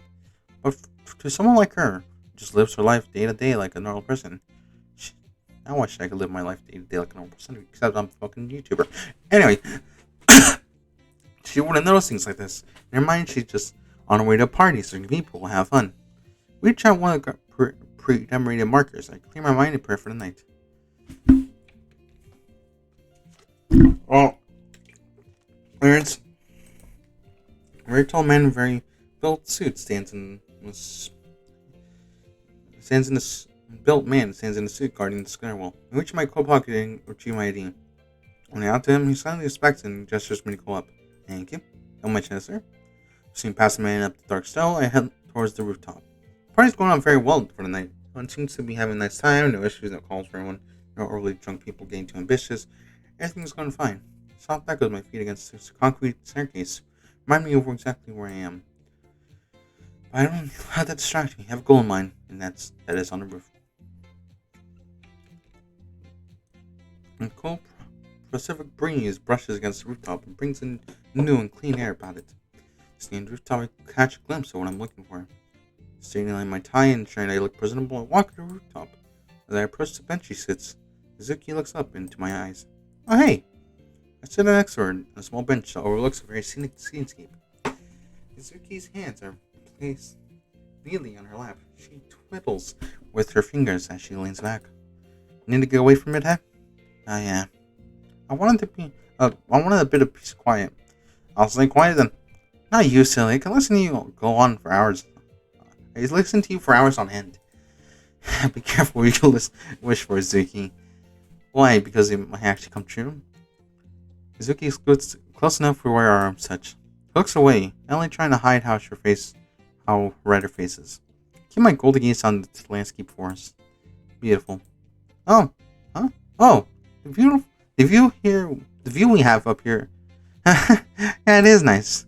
On top of that, smug smile forms across my lips. I avoid eye contact. Even more red face. Based. This man is based.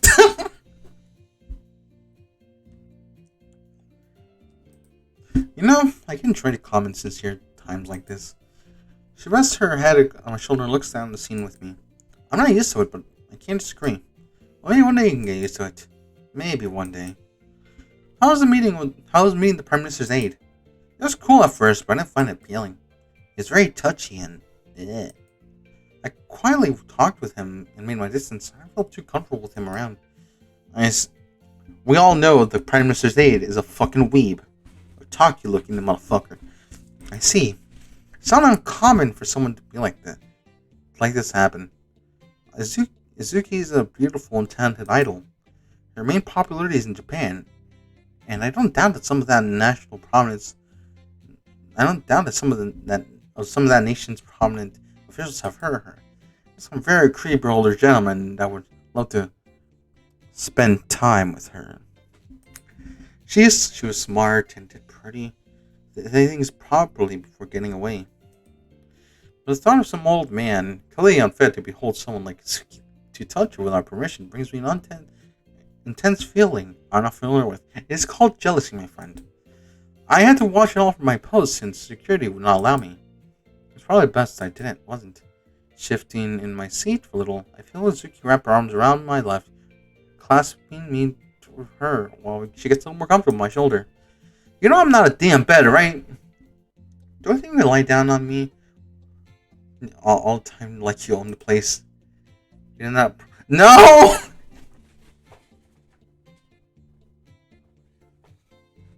No, we don't speak about that night. No. No, no, no, no. No.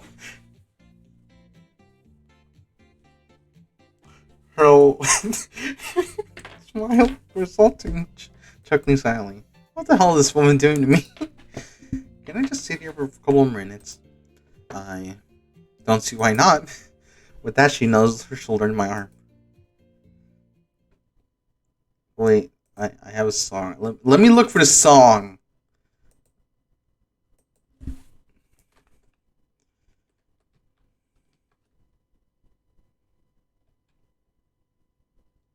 Who the fuck made this song again? I gotta look this up. I actually have to look this up. Because because the word nuzzles reminds me of something.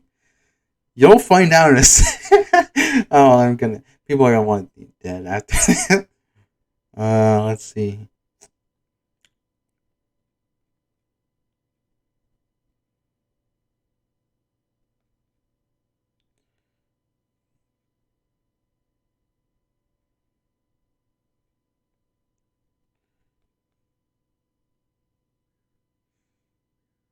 What the fuck's...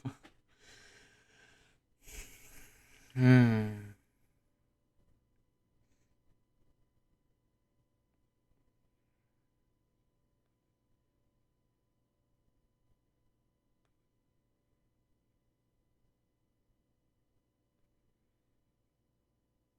I have to... Oh, let's see.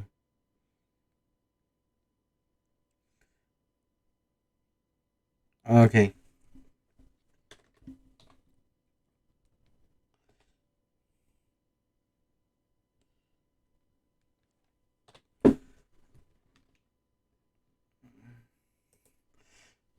Oh wait, that's... Yeah, I have to play this.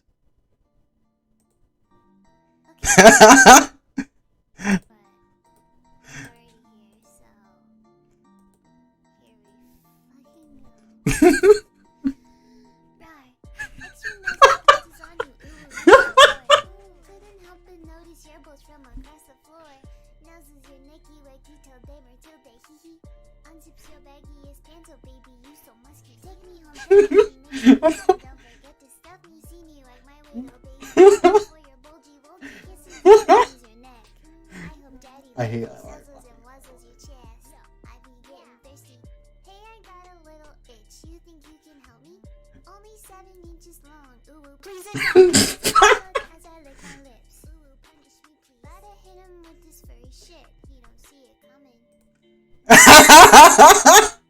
Thank you. Yeah, I regret nothing. That was only... You're lucky that song was only a minute long.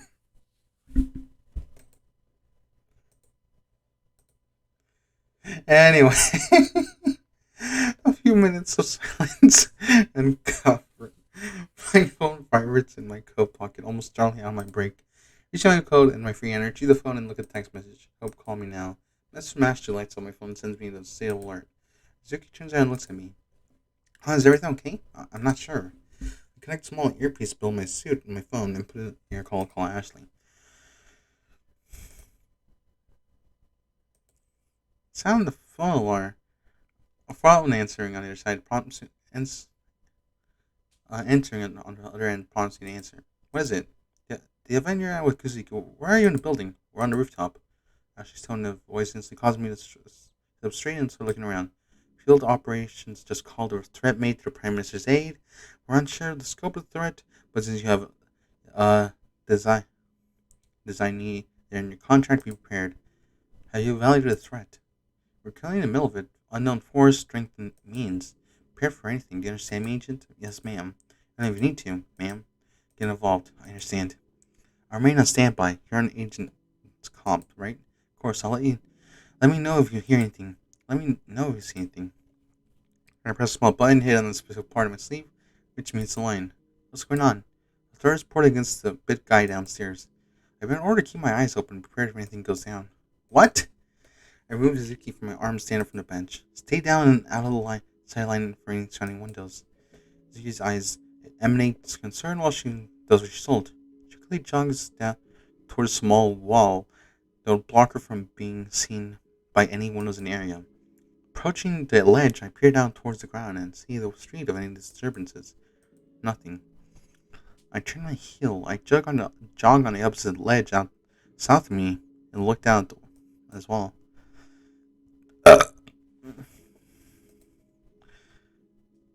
Okay, I actually do want to. There is one more song from them. I'm not gonna play it.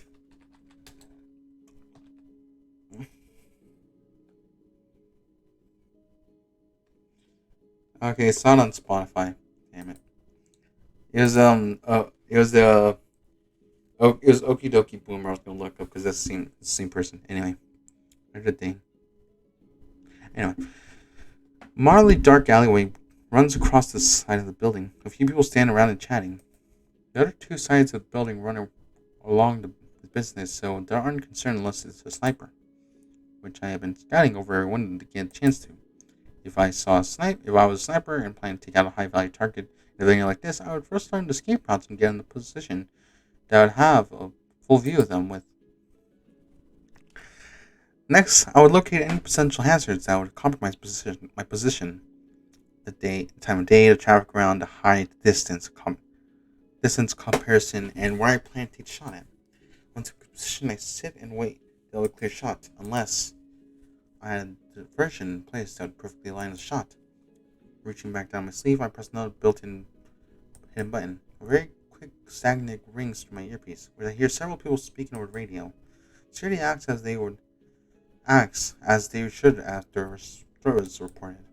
I hear no manic stress of voices. That's good. It means nothing bad has happened yet. Trying to get Azuki off the roof now. I cleared everything and a window of opportunity to move. Approaching her, I gently grasp her arm and guide her towards the rooftop door. She didn't say a word and moves along perfectly. Closing the door behind us quickly, I look down the stairwells to ensure everything is okay. I don't hear yelling, I don't hear gunfire, I don't hear anything that would cause any immediate concern. Alright, stay here for a second so we can go downstairs and check everything out. Alright, I want my muscle. Reaching my right hand and left side of my coat, I grip onto the butt of my handgun, ready to draw it at any time. Scaling down the stairs, I make sure to keep my pace quick while listening to everything around me.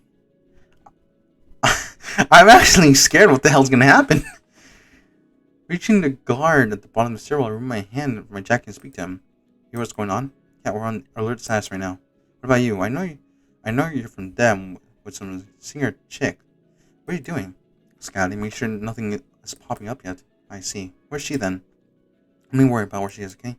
Just keep doing your job here and radio if you see anything, okay? Yes, sir. I'm nervous, man. Opening the door to one of the halls that lead to the main area. Security is moving around, and just like they would normally. Rapidly looking between face of everyone I see, I scan any signs of stress, any sign of discomfort and anxiousness. I don't see the aid of Japan around. So perhaps they moved him to another location, right? Maybe I should check outside. Again, I need to stay near Zuki. I'm not going to be taking necessary risks. If anything, the guards down here should hold back any preliminary threats if needed. While returning to the stairs, I hear some sounds I pray to God I won't hear tonight. Turning around, I look down the stairs. The guards run to the door and walk down main halls. My jumps, I immediately start to sprint back up the stairs. Zuki? Zuki! Throw my legs back as far as I can. I scale almost 4 steps in a single stride. My heart is completely burning inside. I make it to the top of the stairwell just as the door of the roof closes. Hope, did you hear that? Yes, we're gonna get out of here. Looking around, I focus specifically on the door. How did I get Azuki out without getting through the main hall? The dream pipe. What? Azuki, stay right here. Do not go anywhere. Do you understand me?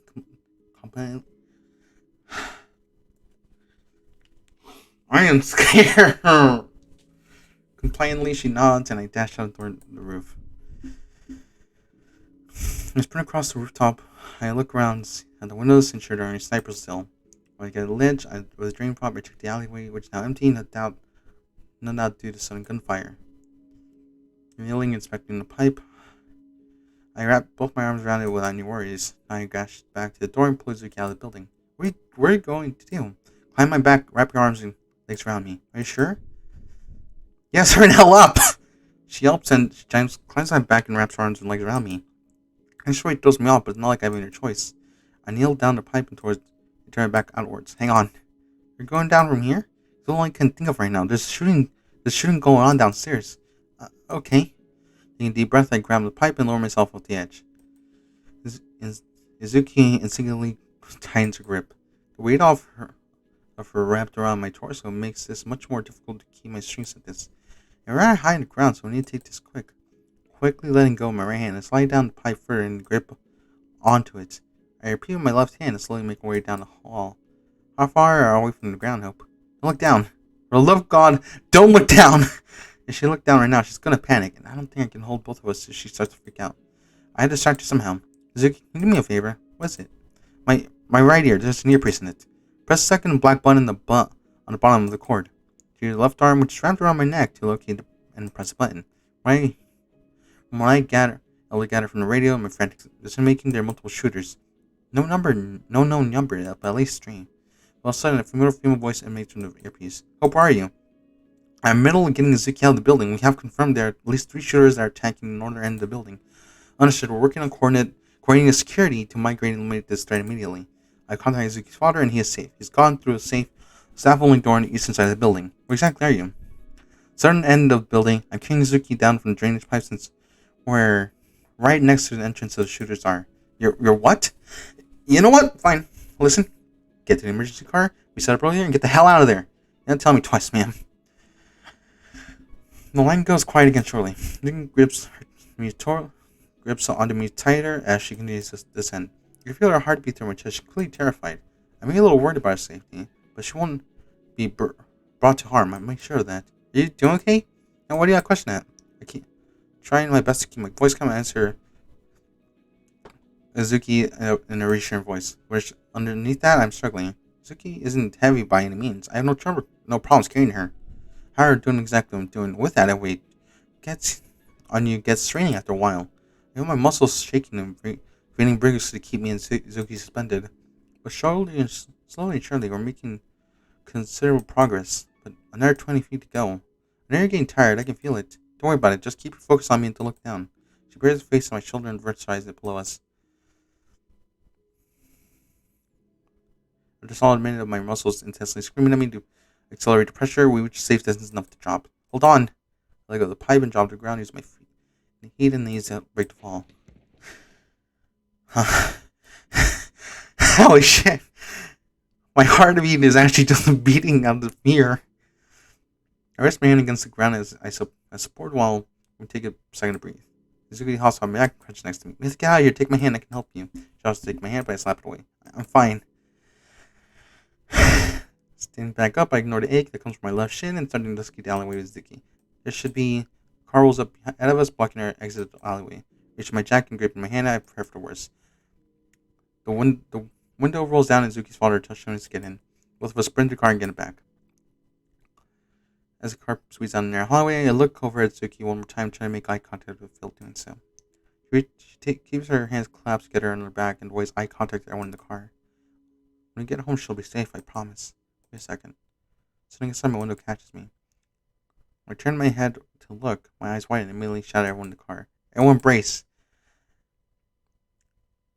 Grabbing one onto the handle and said, installed to the roof of the car, I reach over and grab Izuki, keeping her secure in the seat.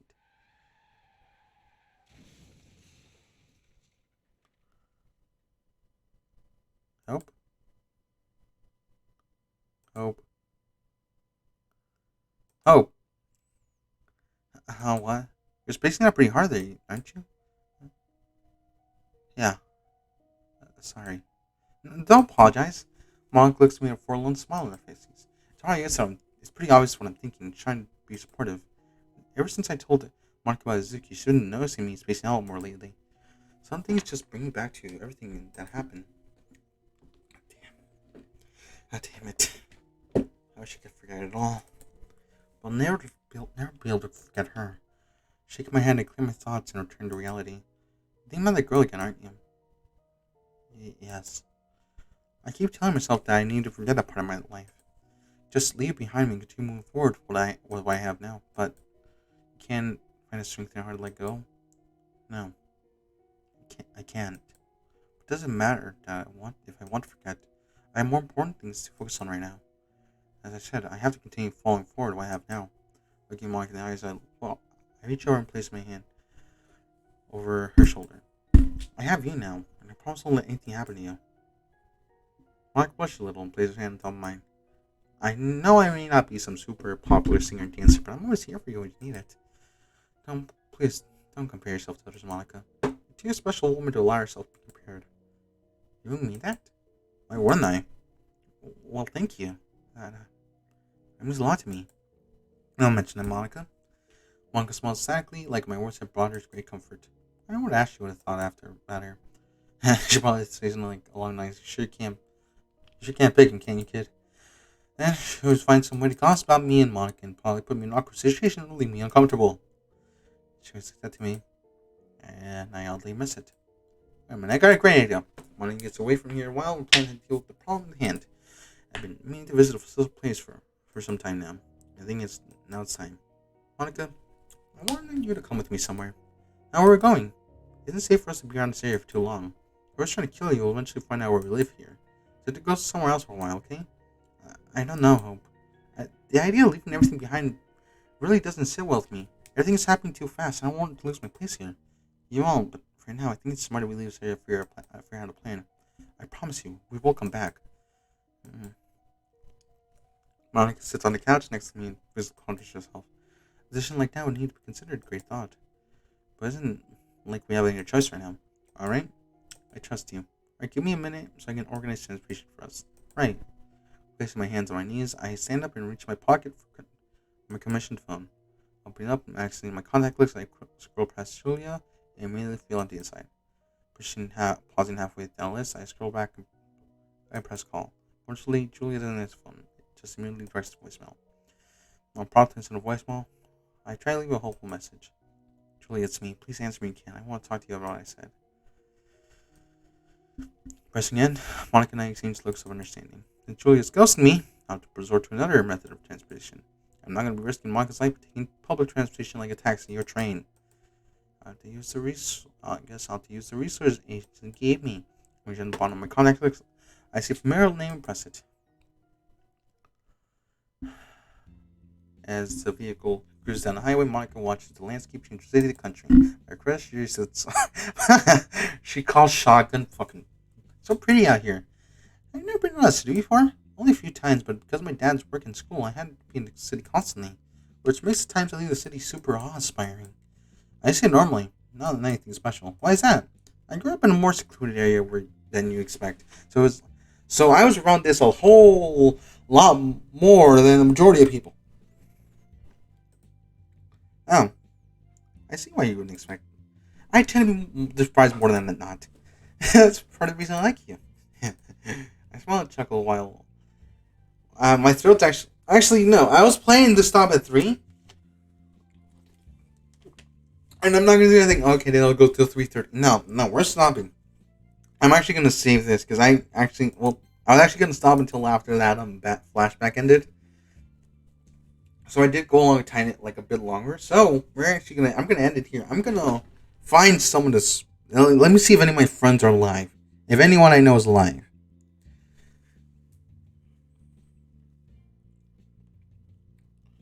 I have 2 people. Would you like Overwatch or would you like Minecraft? Those are your only 2 decisions. Minecraft or Overwatch.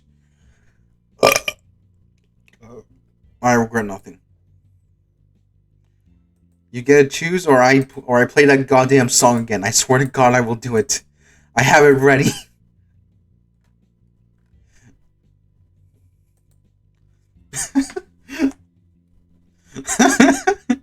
This is my threats.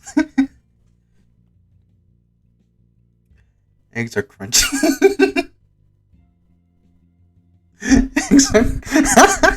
Yes, they are. They are very crunchy. You know, we're gonna my friend Pastel mostly because I still need a bully. I still need to cancel her for the quote unquote cancel. Crunchy egg, yum yum.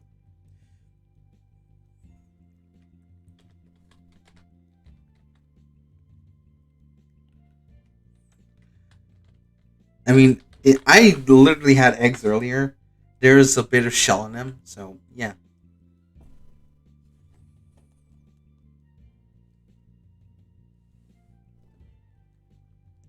Anyway, let's go with my friend Pastel because let's just bully her. Let's tell her how eggs are crunchy over there.